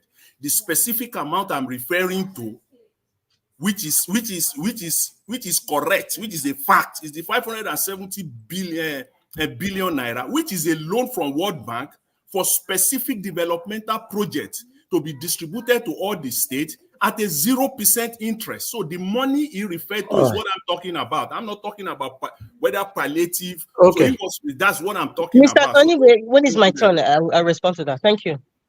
Thank you. Thank you very much. Thank you. I appreciate you all. Give us a mandate. You have 4 minutes. Please talk to us. Good evening to you. Okay, good evening to you, Mr. Elvis. How are you doing today? My brother, we did here as usual. Thank you very much. I know that 4 minutes ago, you go 4 times 2, right? So I get it, right? Now 4 minutes I they give you, not your come here by the fair. Ask me how they do today, me to trick me. Now 4 minutes I give you, Oga. I will trick you. I enter when the last person will give you. So your line not clear. I don't know where you they whisper from. It will be 4 times 2, right? So 4 times 2, 8. So let me just go. Thank you very much. Well, greetings to this panelist and Mommy Diaspora. Greetings to everybody. Thank you for doing this again today. Well, I actually came in because of the. I think one thing that actually was very thrilling to me is the video of Dele Farotimi. And I think the guy just probably said it well, or that we've been saying here for a very long time. And I think the last time, and thank you again, Mr. Elvis, for bringing in laborers or Shomo. Thank you very much. God bless you. Because that man said, he said Nigeria is like a local government. But I said, there is no even government in Nigeria. And so Dele's video, he said it well. And then now bringing why Nigeria does not have a government today. We said it here. We are the first people that said it here. Obieze Kwesili now said that Nigeria, people that are in power are bandits. That means invariably Nigeria has no government. So as it sits today, there is no government in Nigeria. These guys are hard bureau, headed by a criminal drug baron.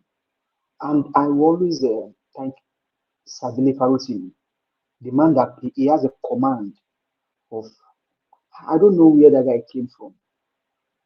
And it just shows you the decadence in the judiciary. Mr. Jonathan said here, and I quote, he said, if you think that Kekerieku will be different from Ariwola, he said you deceive yourself. He said Kekerieku is I think Mr. Jonathan, you are here, you can probably maybe you can refresh our memory to what you said about Kekerieku. Now Kekerieku is man. It just makes gladden my heart when these men come aside and just speak more to what has been said on Naija Watch Media. It shows that Oga, you are doing a great job. You are sometimes 10 times, if not 20 times, ahead of the mainstream media in Nigeria. And I know you will sit down someday and then realize what you have done to Nigeria, because this media palace is just a place where the real news goes out before the people now deliberate on it.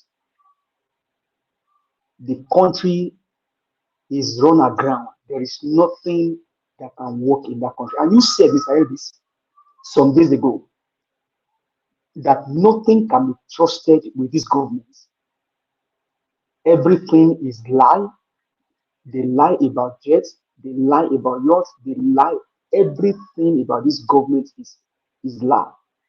And so now the question now begs on the fact that what are Nigerians expecting from the government of this man called Mr. Tinubu, the criminal drug baron? The man that did not speak to you during campaign. He didn't tell you what he was going to do. You ask him questions, he said, ask anybody. You ask him questions, he said, but I will answer. So what are Nigerians expecting? These men in power today have nothing to offer the country. I saw on the parallel facts yesterday, every one of them, from the president to the senator to the senate president, to even the current chief justice, all of them have one corruption. They are sink in corruption. And you think the country can run properly? Never. Kekereekun is worse than Ariwola. If you want to follow the trajectory of Kekereekun was in Lagos under Tinubu, working for Tinubu. So when people say that the people that are in power today are Lagos board, including the judiciary, in fact, this one is the Lagos girl, because you can trace their antecedents. And so people saying that 2027, hey, there's no 2027. Only if God keeps us alive, that's when we will know the 2027 or not. But as it stands today, the dice is being cast for 2027. You think they just brought me here to come and sit down at the Chief Justice? No. And don't let us comment or whatever she said after spreading fool you. No, don't be fooled. I put it on my ex handle. Don't be fooled by a statement. They know what they are planning for. They know what they will do. But the question is, will Nigeria survive 2027? Will the country see 2027? Well, I'm not God to determine that, but we will see. Because as it stands today, everything is gone, everything destroyed.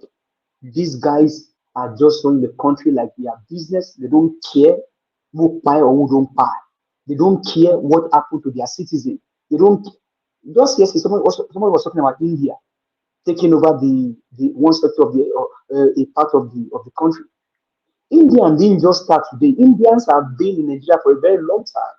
You work in, I don't know how many people work in India, in the Indian firm, how they treat Nigerians. Nigerians are second class, even in their own country, working for Indian organization in Nigeria. What you cannot try in some other part, in some other place, in some other part of the world. But that is how the country is running. Now going to Edo State, and that's why we keep crying for Edo Light. Open your eyes and make the right choice. Mr. Davis is not just crying about Okonkwo should not be mentioned on this platform. No, he knows the reason why. Okonkwo has nothing to offer. In fact, I put it in the private chat. I was going to use it as a song. I don't know if I'm allowed to say this. Okonkwo is dumb as dumb. Nothing on his head. And such a person, you see people campaign for such a character. I mean, he bothers. Now I'm going to ask you, Budali. They say he's a man of integrity. Integrity on what level? Under his watch, 2 different budgets. The one for 2023 and 2024 is running concurrently under Aswe Budalo's watch. And you say that man is a man of integrity. Every money, every loan, allegedly, passed through Sterling Bank. Aswe is the chairman. And you say he's an honest man. My people, don't be deceived. These 2 guys, Aswe Godalo or Mondi Okonkwo, have nothing to offer Edo State. Now, the question you ask yourself is, Obaseki gave Oshomole award and named the Labour House after Oshomole. Do you think these men are not together? Aswe, Igudewolu, Obaseki, Oshomole, they are all together. PDP and APC cannot be separated. Or why you ask yourself, why did Obaseki give Oshomole award? Why did he name the Labour House after Oshomole? Are they quarreling? Are they fighting? No. Okpewolo and Aswe are working for the same game. Like the only differential is Olumide Akpata. And Mr. Ebi he told us here very gallantly, very wonderful stuff. He said, Okpewolo depend on the federal might, Aswe on the state might, but Olumide Akpata on the people. And we know that democracy is the government of the people, by the people, and for the people. So, my people in Edo State, if you really love yourself, please vote for Olumide Akpata. He is the man for the job. You have tried umbrella, rain beats you. You don't try broom, Edo State dirty. Why not try Papa, Mama, Pekin? More so, Olumide Akpata has the people in mind. He's a man with empathy, compassion, and with love. He has done it before, he can do it again. So, my people, let's chase these guys away. Like Mr. Chris said earlier, you think if Okpewolo will enter or Aswe becomes the governor, you think you can ask Obaseki any question? You can never ask Obaseki any question. More so, look at Kogi State and look at what is happening in Edo State. Kogi State, Ododo was brought to Yaya Bello, who is the governor of Kogi State. That is what Obaseki is trying to do in Edo State because he knows that Aswe is the bad man. So he knows that they are just bringing people. Okay, Obaseki cover for Oshomole. Now Aswe will cover up for Obaseki, and that's how it will continue. And Okpewolo for me, or like I said, Okpewolo is a threat to the governance of Edo State, and don't allow him. Look at those that surround him. He's told us here. Those that surround Okpewolo, it is either Espire, this, that. It now begs on you that what they did in Lagos State in the last election, when they said if you won't vote for Martin, if you don't come out. Now they will tell you in Lagos State, if you not vote for Okpewolo, don't come out. If you come out, what you see, you take and go home. They do light. Are you going to allow them? Are you going to allow these guys to run the state and to run it aground? Let's stand up. Let us show these guys that we are well able to take the state because it belongs to the people. Enough of all of this wickedness. And also, don't forget INEC. INEC told us that beavers were destroyed by flood. Okay, INEC, I am calling on you, Mahmoud Yakub. Are the beavers, do we now have do we have new beavers for the election that will be conducted in Edo State in September? If the beavers are, if we have new beavers, are those beavers, are they not populated with any result? INEC is also in cahoots with these two people, PDP and APC. What they are trying to do is the highest bidder take it all. Highest bidder take it all. So Edolites, don't allow INEC, don't allow Okpewolo, don't allow Aswe. Olumide Akpata is the man for the job. Let's allow him. Let's give him a vote. Okay, thank you. To defend the vote. Thank you very much. Thank you, sir. I appreciate it, sir.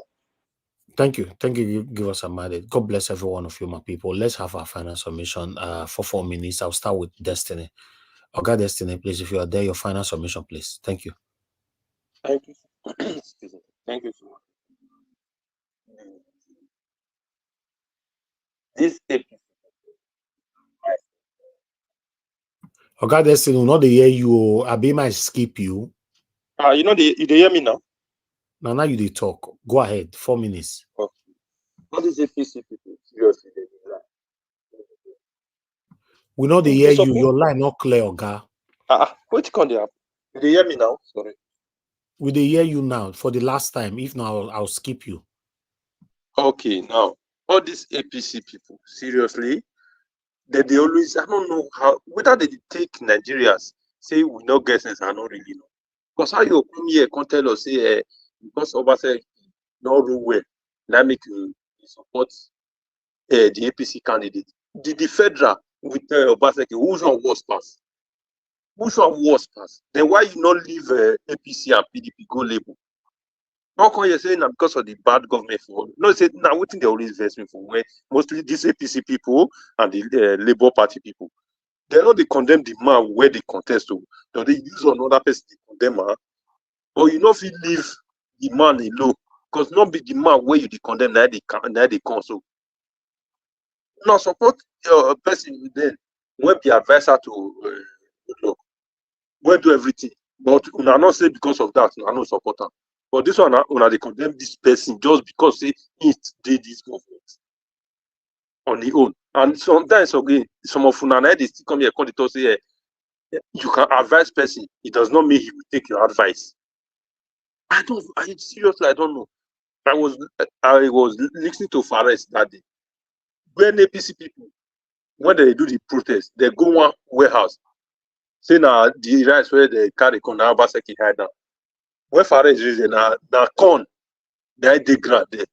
Where they go home for warehouse, person warehouse or person store, they carry on. They see na rice. Just to want, I don't even understand this. This country, we know the enemy because all of us don't deceive ourselves. We know they talk the truth. Condemn the man if he's not doing well, good and fine. Don't come here, don't come to use, say because you like person, you want to support this person, want use another side, corner. No. If the husband not there, okay, is not capable, tell us yes, this is the reason why husband in this aspect, not there, okay, now qualification, or now where you don't fit work.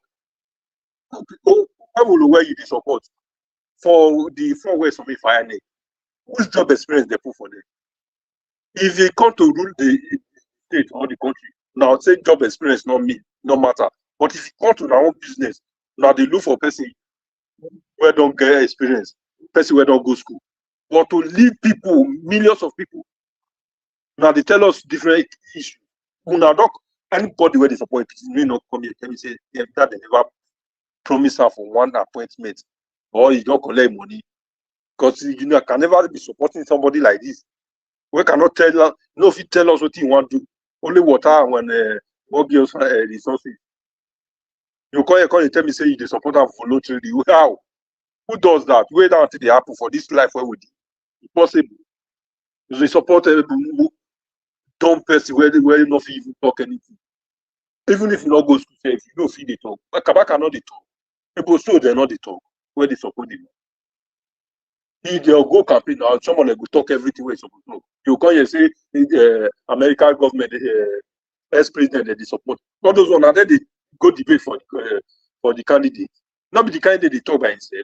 So you get that to support her, no problem. But make it talk. Not be you go to talk for her. Debate, you not go. How many television house you not go? How many times Mr. Naija don't invite her? He don't come here. When okay, the Akpata, they call her once 90 answer. As where they call her once 90 answer. Why you not fit tell this one make come out make come talk? You tell me say you dey support her voluntarily. Nobody dey support her voluntarily. More know the life for that. I beg you. Thank you, Mr. Destiny. Thank you. Most people that are supporting Okpebholo today, they are supporting Okpebholo because they hate Obaseki. That's all. You know, I don't know if you guys have heard about the popular saying that your enemies can team up with your other enemies just to make life difficult for you, not that they like themselves. Yes, that's what they're doing. Most of them, not all, majority of the people supporting Okpebholo today, not because they know that Okpebholo is capable, is the right person for the job and all that. They just hate Obaseki for a reason I don't know. So they decided, okay, let me do this. You know, so that's how somebody left a voice note on our platform the other time saying that for Obaseki to remain a governor, it's better Okpebholo just take over. So this is the level we find ourselves. Because of the hatred human beings have for you, they don't mind if they lose their child, into whatever. They just want to, they don't mind, they want to sacrifice anything just because they hate you. You can never get there. But any other thing they will lose, even though it's their house, whatever, they are not interested. And it's very, very bad. We cannot see what is wrong just because you hate somebody, that thing that is wrong, by fire, by force, it must come to pass. It's crazy. The first time I saw that quote saying that your enemies will team up with your other enemies just to make life difficult for you, not that they love themselves, they don't even like themselves. Yeah, Mr. Evans. People, hold on, sir, please. People did it to me on this platform. They did it to me in the past. Some of the people that used to follow me on this platform, there was a time they team up. They now enter inside Coven. They can't inside that Coven. They can't put kerosene for their head. They can't put kerosene for put fire on top of them. They can't inside that Coven. They judge my matter for there. But today, all of them don't even call each other anymore. They are not. They be enemy before. They only temporarily and synthetically become, gather up to become friends just because for your sake. Yes, if you hate Obaseki, I don't know why anybody will hate Obaseki anyway. He not do well, fine. If you say he not do well, fine. If you say he failed in terms of those state or whatever, we not do for fine. But when you not apply hatred to it, that hatred now led you to now supporting evil someone that is even more worse times 100. If you are not satanic, you that hate Obaseki today, let me ask you a question. Any of you that is listening to me, if you are not satanic, Okpebholo will never even be governor. In advance, you don't know, say Obaseki go better pass Okpebholo 100%. Have you not see the people that lined up for Okpebholo? People that has failed continuously. People that are coming to gain their money back. People like Osage Ezeyamu that have spent. They want to regain all the money back. You know? So now you are still saying these people. So sometimes we have a long way to go, man. To be honest. Okay, you know, like Obaseki. Or you Obaseki not do well. You have another option. Olumide is there. You did not. Okpebholo. We are deceiving ourselves. We are deceiving ourselves. So my people, many of you listening to me right now, some of your enemies have teamed up against you. Go make friends with your other enemies. Just for you to feel bad. They don't love themselves. So if I were you, whenever you notice people like that, always smile. In fact, give them time. Go write the time for your dictionary, your diary, I mean. Write down there. Say, I give you now 6 weeks from now, now go turn against each other. And I bet you, 99.9%, it come to pass. They hate themselves. Inside that coven where the fire go come burn them. They'll come, they run from each other's. That's how it works. That's why I don't communicate with anybody. I don't discuss anything with anybody. If you know, I can't just call somebody. I'll be discussing anything, gossipy or what. I've not done it in my life, and I will never do it. I don't want to discuss with you. Are you coming to now? Can't say, Mr. Jonathan, na bad person. Go to say na it's a big gift. Submission pass for panel. This is that. All those rubbish discussion that doesn't make no sense. If I quarrel with anybody for this panel, now this panel now end between me and that person, I will never end my show and go and talk to anybody privately about that same person. It's not possible. That's what they are doing to Obaseki right now.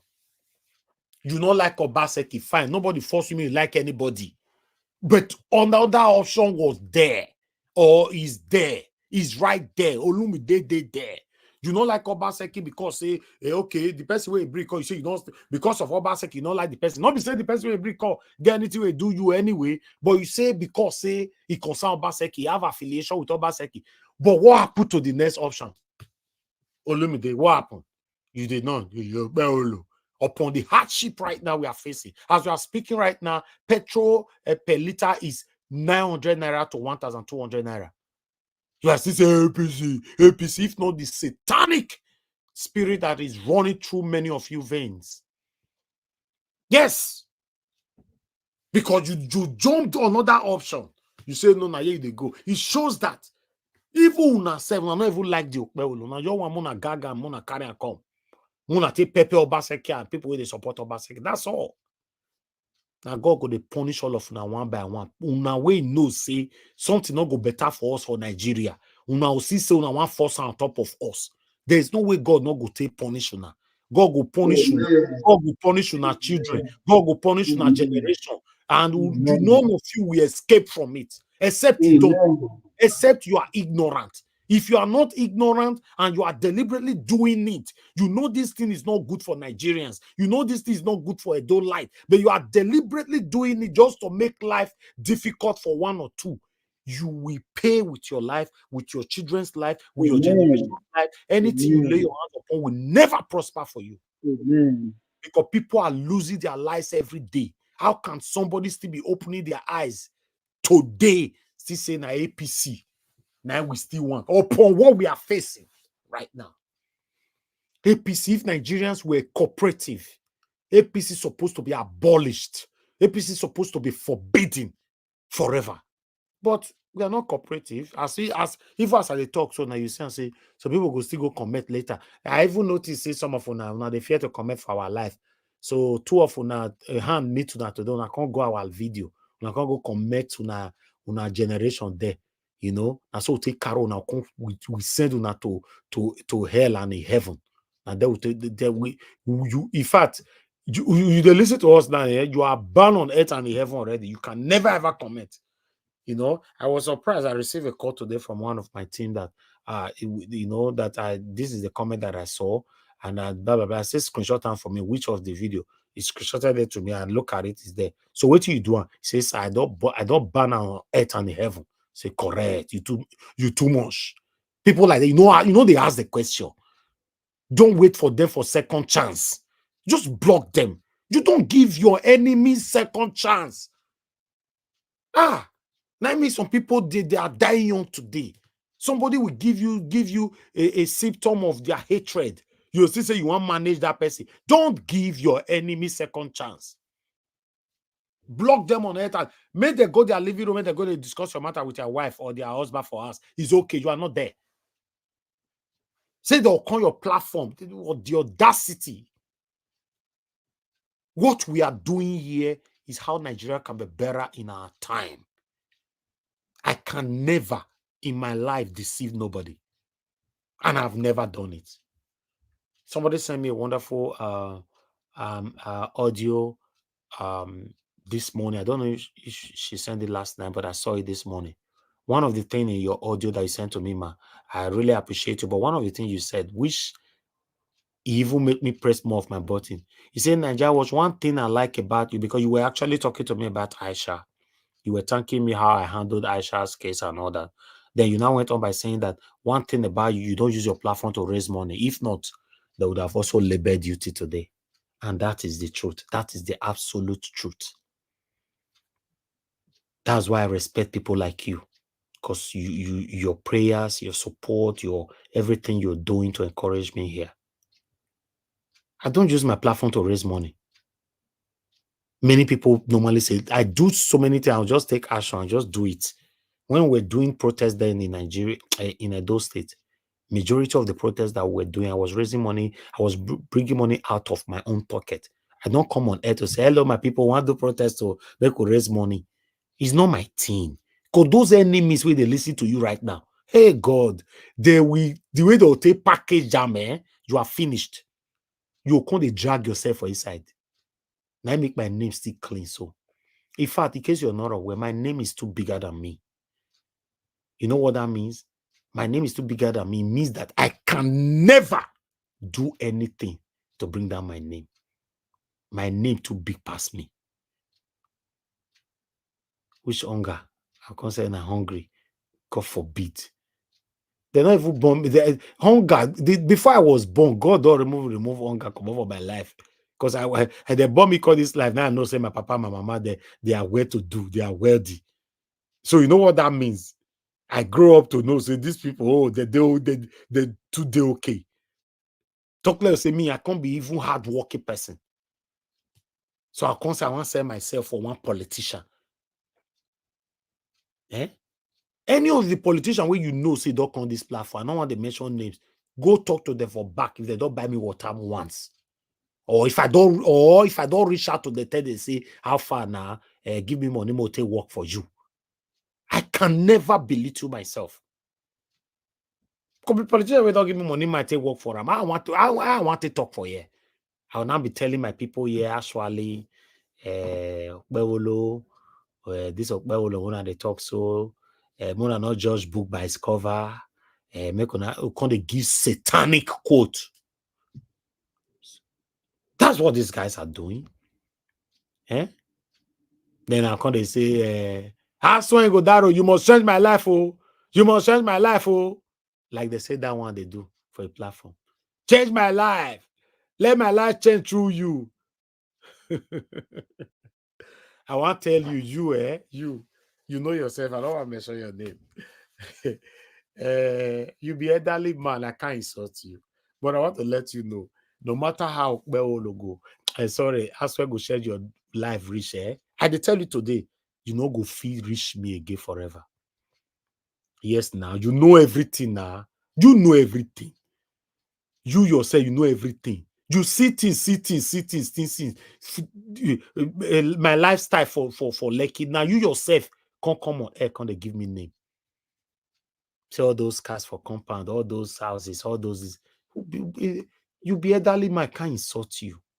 But I want to let you know. I want to talk to you as a son, as your son. Epa is too disgraceful for you to be coming on air that Aswell must change my life, oh, Aswell must change my life, oh. This is why you see that politicians don't have respect for any of us anymore. Because they already know what you want. They know what you are looking for. Yes. They know what you are looking for, and they try to do everything possible to give you what you are looking for so that they can have what they want. They are actually paying for it. What is... I'll leave the rest, man. Thank you very much, my people. I appreciate you all. Let me call on. Somebody wanted to come interject me earlier on. Yeah, it's me, Mr. Elvis, but that's okay. I think it's okay, Mr. Elvis. I think you've said it all, so you can move on. Thank you, sir. Thank you, Jonathan. Sometimes when I know one more interject me like that, once I give on at that time, I don't feel remember where I did. When I come back, most cases I normally say, let's just move on, because I don't forget. Yes, I don't forget. I just move on, because waiting they talk is not planned. Waiting you not forget. Now waiting you plan that is magneted in your brain. What is not magneted? What is how do I put it on? Something that wasn't planned. As you're they come, you they spill them. As you're they come, you they spill them. When somebody come in, you know go feel, you know go come again, because it wasn't planned. So that's why sometimes you say, please, wait, let me quickly finish this. Thank you very much, my people. Final submission. I'd like to come to Madam Luke. Madam Luke, thank you very much, man. Your final submission and 4 minutes. It's good to have you back again. Thank you. Well, it has been a very productive day, and I think I'll just highlight on 2 things for this 4 minutes. The Bobrisky issue, I would like to reiterate again, and I keep trying to figure out exactly what the problem is. I understand that people have different values, systems, and all that, but my very dark man, rather than attack people who are contributing their own money, it's not my money, their own money, to support Bobrisky, I think you need to attack the system that festers and propagates all these ambiguities, because they're neither here nor there. Whatever the law states is what the law states. But since they've enacted that law about same-sex or same gender, whatever relationships, how many people have they prosecuted in Nigeria? How many, with the way that unless it's the person is a nobody, but people in top offices, political offices, they all indulge in all that. Was it not too long ago they told us that the same Bobrisky's boyfriend has the biggest mansion in Banana Island? Nobody heard anything about that.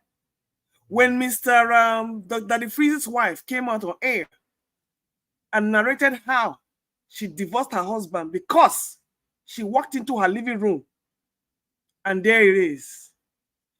Nobody said nothing about it. So we're just dealing with a bunch of hypocrites in Nigeria. a bunch of hypocrites. This same Bobrisky was crowned the best dressed female with male genitalia at a function. Nobody did anything about it. Yet you're supposed. Let's be honest. Whether we like it or not, Bobrisky is a human being. She has made friends, or he has made friends. He has affiliates. There are people who love him just the way he is. And we cannot take that away from him. He was arrested unjustly. And that is what the contribution was all about. To support one of their own, whether he's a LGB at the end of the spectrum Z, it don't matter. There are people who support him for what he does and who he is, and that is his right.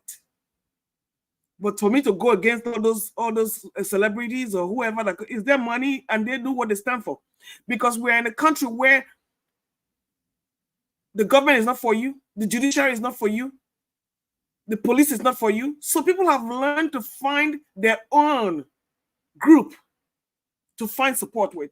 Yes, Bobrisky was arrested unjustly because the same thing other people were doing, including the girlfriend in Grenada that was spraying money, and including Obi Kubana that was spraying money. Nobody touched those people. For any justice that is selective, I don't care. So, Mr. Very Dark Man, please, you need to address your frustration somewhere else. Attack the system, not the individual. Because if the system did not give permission for the individual, they will not be doing that. And that is my stand. Now, coming to Edo State politics, I don't know, Mr. Naja, what is the difference between Obaseki and Ugbebulu? What is the difference between Obaseki and Ugbebulu? This man that came in here for 8 years, ran down Edo State, looted mercilessly. Gelegele Seaport and all this. What is the difference? Yes, Mother, look, there's a big difference, and I will tell you. Tell me. Now, you are complaining about Obaseki, right? And you are not happy, you are not satisfied with Obaseki for the past 8 years. How come you choose Olumide? Why did you choose Okpebholo, Madam? Because there's no difference between Okpebholo and Obaseki to me. That's what I'm saying. That's my stand.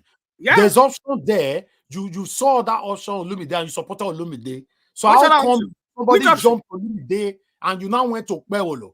You said Obaseki. No. Who are you talking about? All of them that you support Okpebholo. No. You see, like you said, politics makes strange bedfellows. So the Oshomole, was Obaseki not an APC man before? Was he not an APC person? So, like, who is that person that always says it? Then they go CM. A thief that relocates from Aja to Lekki is still a thief. So I don't really know what the fact that this is a man that PDP rallied around, gave him a second chance. As a political son of APC. All of them have been to the APC and PDP. No. I'm talking about that is fine. I'm talking about that Obaseki himself. He was in power. Olumide has not been in power, so we cannot test whatever he's going to do. Obaseki has gone from party to party, and under the PDP, we expected him to do something in Edo State. He did nothing. 100% failure, according to Chris Dublin. Chris Dublin knows how to analyze that man totally. I detest him with a passion. Me no go let Chris Dublin talk for final submission for here today. Now, so he go take go house. Yes, now. Because he analyzed that man is evil on 2 legs. Not even does he dabble into traditional. There's nothing that he doesn't have his hand. Trying to sell those states to full and I could go on and on and on. I detest that man with a passion. He took a state backward 20 years. So on that note, Olumide, yes, he has gone to APC. He has gone just like Kenneth Okonkwo, just like Peter Obi, but we are still supporting them because we see the good in them. You have to choose somebody. Even if it's the best of the worst, we still have that right to choose. But please, never make a distinction between Okpebholo and Obaseki. There is no difference. There is absolutely no difference. They're corn artists. And then Oshamola said that he now called the name. What? Akpako Rescue. You know what? However you coin that name, it's still ugly. The name is ugly. It stands for ugliness. And it can only produce ugliness in Edo State. And just like Oshomola stands for the same thing. That man, I don't know how he wakes up in the night and wakes up every morning and sleeps. And sleeps at night with himself. for the damage he has done to Edo State through godfatherism and every retrogressive policy that he has fostered on Edo State. So Olumide Akpata, Barrister Olumide Akpata is a new breed. I'm ready to give him a chance. Now, the problem is that the people of Edo State cannot defend their mandates. They cannot defend their mandates, and that is why it's a hopeless situation in Edo State. Thank you. All right, Madam Luke, thank you very much. I would like to quickly add this. I like the fact how you ended your submission. You know that Olumide is a new breed. This is like we are saying the same thing. You complained about Obaseki for a whole 8 years. Now you want to choose somebody else. You now end up choosing Okpeolo. That's my stand. That's what I'm saying. That's what baffles me right now. You jumped Olumide. You now went for Okpeolo. Is there not somebody that chose Tinubu? Seriously, trouble. You will always have satanic forces. It's crazy. And this is the same thing I said during the time of the general election 2023. I told you guys, you supporting APC Tinubu again, all of us go here, Ramo. See where we did today now. Some say, no, it's from my village. We must support Amo. It's from my village. We speak the same tongue. But look where we are today. Tinubu not the buy fuel for 900 naira, 1,500. See, I mean, that the fuel days are so rough for there. They fetch them, like I said, they fetch water. Now you and I, they buy them like that. Until we come together and choose rightly and collectively to support that person, we'll just continue like this, be complaining. Thank you. Let me call on Mr. Alex. Oh, sorry, Mr. Niger Watch. I just need to make a. Thank you for your warm welcome at the comment section. Unfortunately, I'm still shadow banned and I cannot comment or do super chats. Oh, you can't comment? I can't comment and I can't do super chats. So for some reason, I don't know. That's crazy. I can't comment. I can't do, but I can log on to the show. So it's kind of crazy. So thank you for welcoming my dear commentators. I'm still shadow banned though. I can't comment though. So that's why I'm not there. I'm not abandoning except you have another YouTube channel that you can bear the same name as the look, you know, because it actually happened to my mom some time ago. Pardon? I don't have another channel though. Yeah, because this one, I don't know why it's like that. It happens. That's okay. No problem. I can deal with it. I think, Madam Luke, I think all you need to do is to change. If you are using Fireworks, you can change to Microsoft Edge. That will solve the problem. If you change your operating browser, your browser, yeah, correct. Yeah, okay. you change. All you need to do is just to change your or browser. you use Chrome, either Chrome or something else. You know, just change from what you are currently using. Yeah, I will try it. Thank you. All right. Oga Alex, please, your final submission, 4 minutes, sir. Oh, thank you, my brother. Because me, I don't think of going to sleep now. Okay, just give it 10 seconds quickly. I did enjoy everybody. I did enjoy the talk. I just want to conclude. One direction all of us still go, and the only thing I will still stress on is it takes two to tango. These people, they don't come from another planet. I mean, these people who they talk about, who they destroy our country. So I still believe, say, the power still there, the people hand, but we need to do a restart. I mean, all of us, like you said at the beginning of the show, many things happening to the people. It's not the fault of the politicians. For them to be able to manipulate you, it's because you give yourself to be manipulated. We just have to face this fact. We are talking about Edo State. How can somebody who's seen all these things that is happening still be supporting something that is evil? I mean, you don't need to be told. You see it yourself. You feel it. You are part of the system. You can see what is going on, but you still choose to be on the wrong side. So it's because it is your choice. I think that's the only thing that God left after creation. The power to choose is always free. It's free. So we, the Edo people, are the people that are going to decide what we want. I tell you, these people don't have this power that we always think they have. The power is still in the hands of the people. But when the people already gave up their will, they already gave up their what God gave to them, their thinking, the mindset. When they already gave it up, there is nothing you can do about it. We can talk from now till the kingdom come. It is going to remain the same. So everything still boils down to this education that the people lack in so many ways. That is why here, even the smallest child, they know their rights. Somebody cannot just come to a class and tell a child, you do this. He will question. But it's in our society that people don't question. They don't question anybody. They don't question anything. They just accept it.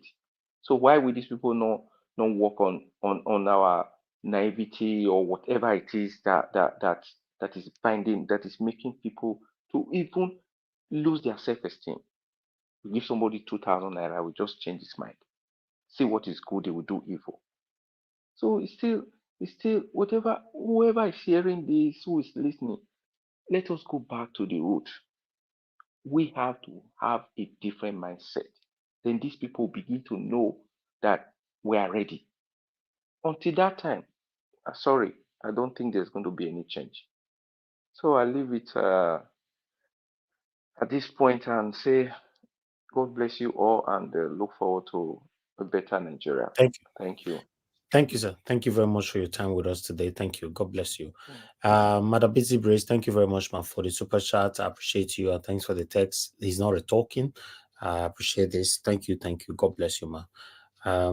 We missed your voice today and yesterday. So maybe anytime within the week, please come back to the panel. Yes. Madam Luke, I think you can comment now. I think I guess what happened. So try to comment on the comment section and see if it works now. Thank you. Can you hear me, Madam Luke? Okay. Yes, I can hear you. I'm trying now. Oh, okay. Thank you, ma. Okay, let me come to do we still have Mr. Oduwa here? Okay, Mr. Oduwa left already. Okay. Abdul Malik, please talk to us, sir. Good evening to you. Yeah, good evening once again, Mr. Nigeria. Thank you. You see, there is something you say, until we come together and choose the person we need. You see, but in 2023, we come together, we choose Peter Obi. They did not allow you to rule us, to be our president. It's not because until we come together to choose who we need, just because the system is not working. Look at the way they ring the election. And the same thing they did in Imo State and Kogi State. Even Lagos State, they did not win. They just ring the election. They force themselves to people. That is the system. We need to change that system. That is the major thing. Just take a look now in Edo State. If care is not taken, as the way you say, they will ring the election to this man, APC, and there is nothing will happen. That is just the corruption, the corrupt system we find ourselves. It's not that the people are voting there in. They are the one that are forcing themselves to people. They are ringing the election to force themselves to people. That is the major problem now we have in Nigeria. You understand? It's not that people, there is not people wish, but they are the one that are forcing themselves to people just because of the ringing and everything. It's not that people are not willing to vote the right person. People are voting the right people, but they don't allow the right people to rule. That is the problem. Like this man now, you will be surprised on September 21, they will ring the election to APC man, and there is nothing will happen. You see, that is the system. We need to change that. And now to the youth, the masses, because majority, democracy belongs to the majority of the people. A politician, there are not how many people in the country. There are not up to 5 million. But how many million people are living in Nigeria? Almost 200 or something million. Or to the youth will decide what they need, what they want in the country before the country will move forward. That is just all I have. Thank you very much. All right. Thank you very much, Abdul Malik. God bless you, sir. Thank you. Madam Obi Ashuko, thank you very much, ma, for the super chat. Thanks for all you do. I'm very, very grateful. Thank you, ma. Yes, finally, Amada Luke can speak, can comment now. Thank you very much. All these satanic people, whatever you guys are doing, we still have a way to unlock it. Don't worry. I'd like us to move on. Let me come to Mr. Jonathan. Okay, Jonathan, please give us your final submission. 4 minutes, sir. Yeah, Mr. Ivis, thank you. Thank you once again. I greet everyone. I think it was Abdul Malik. I think he said earlier today. He said something. He said, Nigerians don't think about tomorrow. Yes, Nigerians don't think about tomorrow. Nigerian leaders and politicians, they don't think of tomorrow. Because if they do, the government will not be funding a 22 billion naira new house for the vice president. They don't think of tomorrow. If they do, they will not be funding a 150 billion naira presidential jet. Yes, they don't. They will not be funding, using 100 billion naira to buy new vehicles for about 400 people or thereabout. So it's very clear. They don't think of tomorrow at all. I agree with you, entirely on that. And again, with respect to people that are donating to Bobrisky, everybody have the right to use their money the way they want to. You can spend your money you want to, but it's your money. The fact is just that whether you donate your money, as far as Nigeria is concerned right now, the reason why people are commenting on this right now, simply for the fact that what are you donating to? Nigeria needs now, what Nigerians need now is to be donating to a worthy causes. Things that will change Nigeria, things that will change our trajectory, things that will transform the country so that we can take our country back from the hands of these crooked, wicked, satanic politicians. Those are the things we can do. Right now, as it stands, they believe that they have the money to keep people in cage perpetually. They believe that they can continually and perpetually manipulate the people. But they are wrong. But until we get that message that they don't have that power, that the power still belongs to the people. If 40 million Nigerians today come out and donate in one way or the other, I don't care how much money Tinubu has stolen, it will not match them. It will not match them. I don't care how much money he has. I don't care how much money he has stolen. It will not match 40 million Nigerians coming out and say, okay, we want to fight you. And they start donating 40 million. I'm not even talking of 200 million. Of course, out of the 200 million, we have children, we have those that are vulnerable, we have those that don't even have money at all. Just take from the 200 million, just take 25%, and they are donating today. I don't care how much money Tinubu will literally need to go and break the Federal Reserve in the United States and break the Bank of England, combine together to come and fight those 50 million Nigerians. That's the power of the people. That's the power of the people. So until Nigerians get this, that the politicians don't think of them, they don't have any good of them, the power belongs to the people. And the people must use that power to get their country back, to fight back and get their country back. All these unknown people that they will just bring forward, They are unknown people. They will just bring what we're seeing it happening in Edo State, unfolding right in front of our eyes. People that you don't know before, people that previously don't even go far, just in the last 4, 5, 6 years alone, just in the last 2 electoral cycles alone, you don't even know their positions on each and every issues that Nigeria is confronted with. Those are the people they are shoving down the throat of Nigerians today. People that you don't know their position on specific issues. It is only when election comes, they will come out from nowhere. You see? So these are the problems that we have in Nigeria. So Mr. Elvis, I will leave it at that, for today. Thank you very much. Once again, thanks to everyone.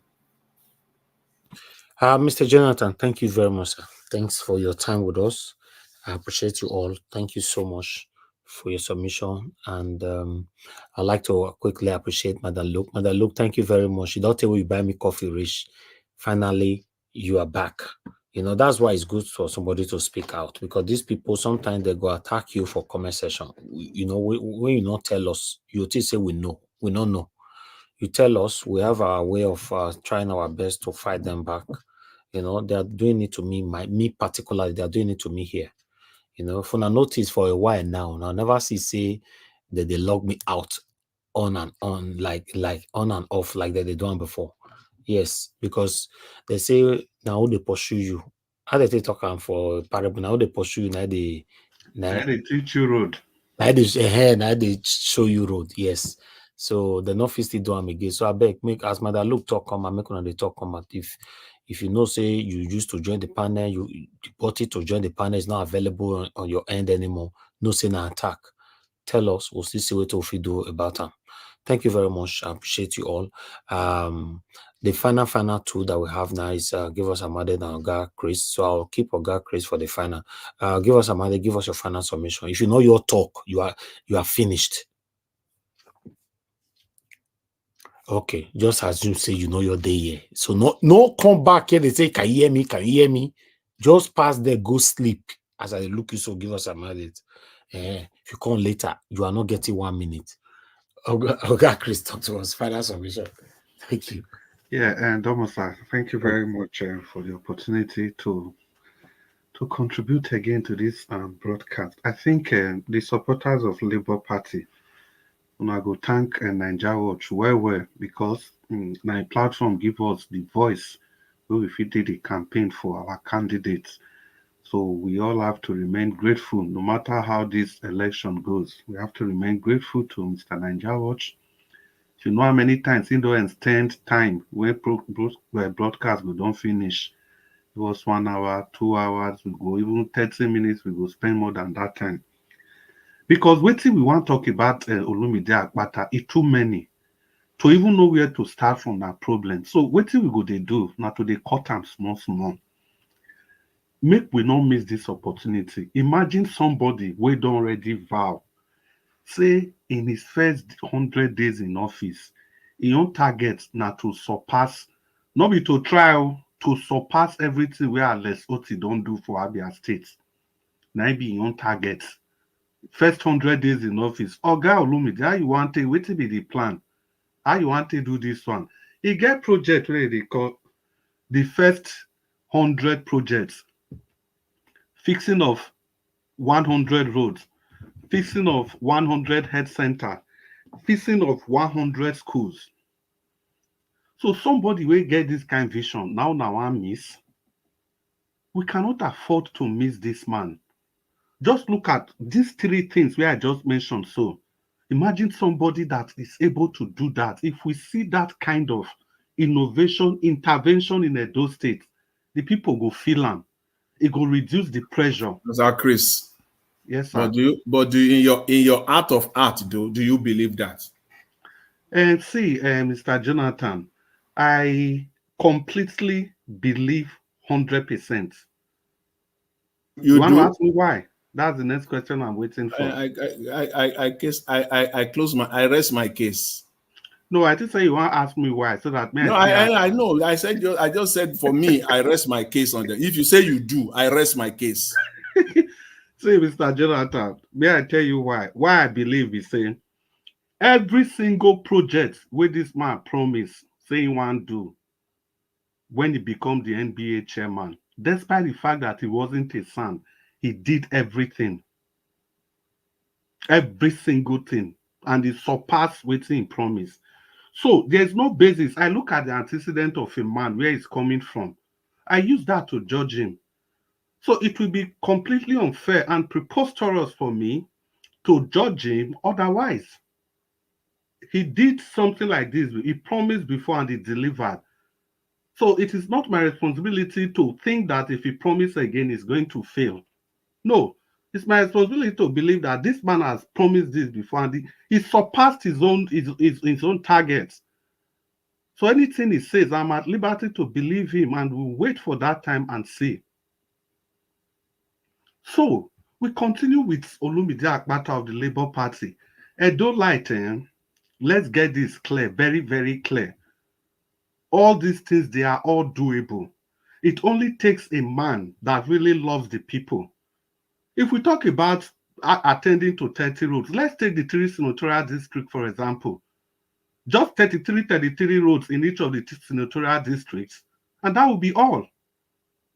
And if you have a functioning commissioner of works, you have a functioning local government system. Imagine in Edo South, you have 7 local governments.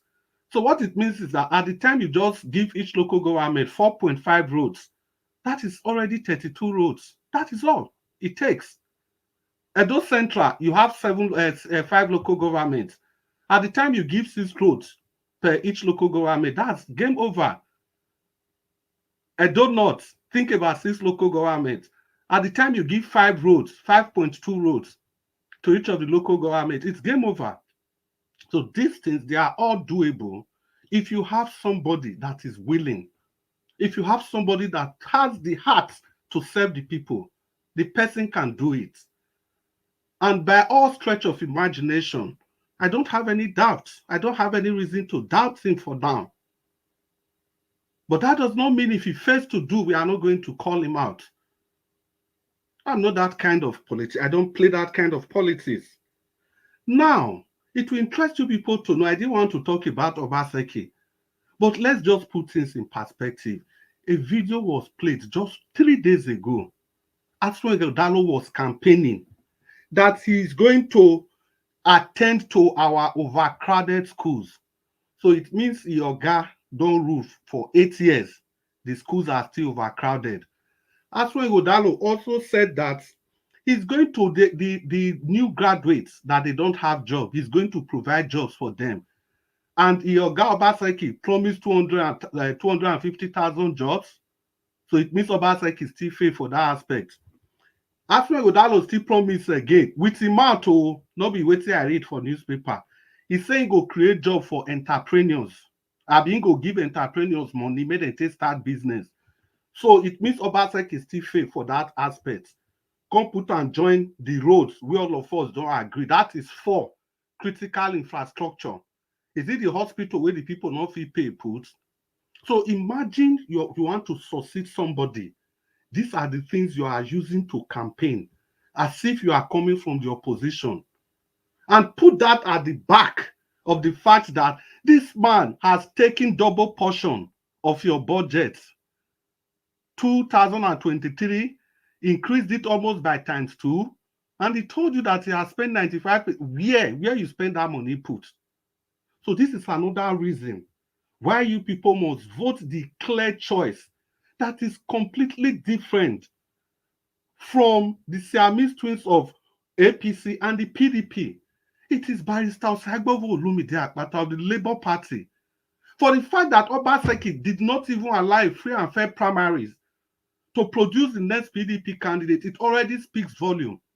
That is why we are saying that Aswego Dalo is going to be worse than Obaseki, because he will have 2 things to confront. Number 1, he will not be able to speak out that he's meeting literal, not even empty treasury. He's meeting a treasury that's at the negative value. He can't speak out. And yet, number 2, he will want to do something in the states. Then how is he going to do it? It will be more debt, and more debt. Do you know how much Edo State is already owing by now? So you want all this to just continue like this? So that if Aswego Dalo is gone, he will still impose another person on us. And let's not be oblivion of the fact that these people are prepared, just like the APC is prepared to rig. The same way the PDP, in short, the PDP has demonstrated. We've seen what Obaseki did in the last local government election. And Aswego Dalo was part of this team. Aswego Dalo has never, ever dissociated himself from everything that Obaseki has been doing. From all the onslaught Obaseki have unleashed on the people of Edo State. And for God's sake, if not for Obaseki, how will Aswego Dalo, how could he have won the ticket? Edo Lights, Obaseki turned his back against the good people of Edo North. He turned his back against the good people of Edo Central. In short, Edo South, the kind of hatred we get for the people of Edo South, nobody knows where that one come from. Look at all his appointments. Look at all the events Obaseki organizes. It is always people from Lagos, people from other states. I'm not against giving those people from other states, but when you prioritize people from other states over the people in your state, because of your personal hatred, because of the gang, the setup of Obaseki and his team, including Aswego Dalo, I don't know what they do lights do them. They fought for you, they stood for you under the sun, under the rainfall. And yet, this is how you choose to pay them back. Collectively, you turned your back against everybody. Opportunity for them to vote for the choice, their choices, you refused. Palliative was brought to these people. You took palliative away. When I go to the store for people's house, when a full road in Benin City, medical stores road, there are storage facilities there, federal storage facilities, and I refuse to use them, all because of political gain. You are rebagging everything.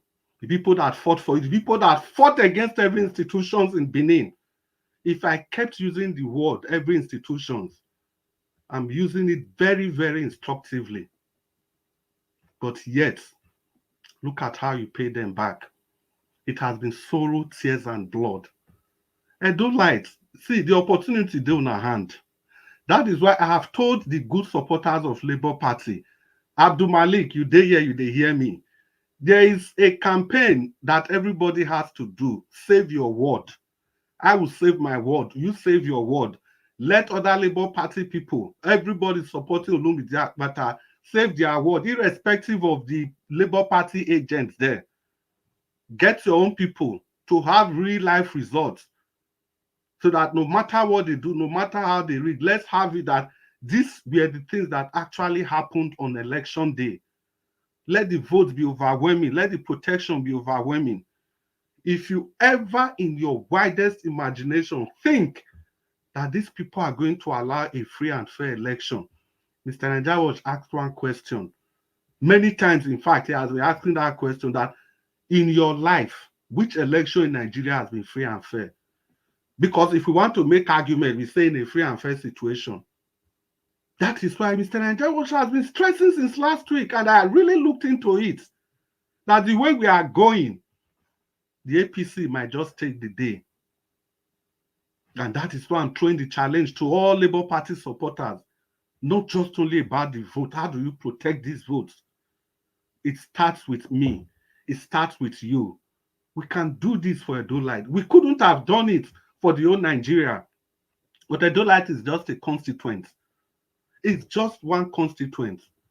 4,519 polling units all in all, dispersed across the 18 local government council of the states. We can do this. Please, let's be very, very lucid on election day. We mustn't sleep on our hours. Like Naija Watch also said, I can't fail to keep quoting him. The PDP, they are resting on the state powers, the state machineries and mercenaries, if I can use both in the same sentence. Why the APC, they are resting on the almighty federal might. But the Labour Party is resting on the strength and the willpower of the good people of Edo State. We have seen that the power of the people can always prevail if the people have a common focus, if the people actually know what they are doing, if the people are ready to take up the challenges, the people will always trump every other shenanigans. You demonstrated it before Edo Lights. It was 4 years ago. You can do it again. No matter the level of harassment, no matter the level of money spending, no matter the level of deceit, no matter the level of political hanky-panky. Edo Lights, you guys are wise. You can do this. I'll round up in 10 seconds. Please vote Barrister Osagbovo Olumide Akpata of the Labour Party for yourself, for your children, for your children's children, and for generations yet unborn. A word, like they say, is enough for the wise. Thank you very much, Mr. Nanjawaj. I really appreciate the time. May God continue to bless you and your wonderful family and everybody that wish you well. Thank you, Nigerians, and good evening. Thank you, sir. Thank you very much, Oga Chris. God bless you too. I really do appreciate you. I appreciate every one of you right there, my people. Now God bless you. Now we've come to the end of this broadcast. Thank you for everyone that came into the panel today. The only thing now we'll not do today now be call. We'll not take call. Oga Shimizi tried to call in. Finally, I believe you are good now. You don't manage to pick your phone. I understand what you'll be passing through all this why. So yeah, but don't worry. Tomorrow is another day. You call in. Thank you so much, everyone that came in. Mr. Jonathan or Abdul Malik, give us a mandate. Oga Chris, Madam Rita, Madam Luke, Mr. Oduwa, Oga Prince, and my brother, Midwest people. God bless you all. Thank you very much, my people. Then I'd like to quickly re-echo those of you that supported the channel. Once again, we have Abo Azi, Edo Sky, Jeko Obedient, Alex Edo Pekin, Peggy Modi. Thank you very much, my people. Mr. Marige, Charles Moses, Adelaja Ogombeyi, Martin Benjamin.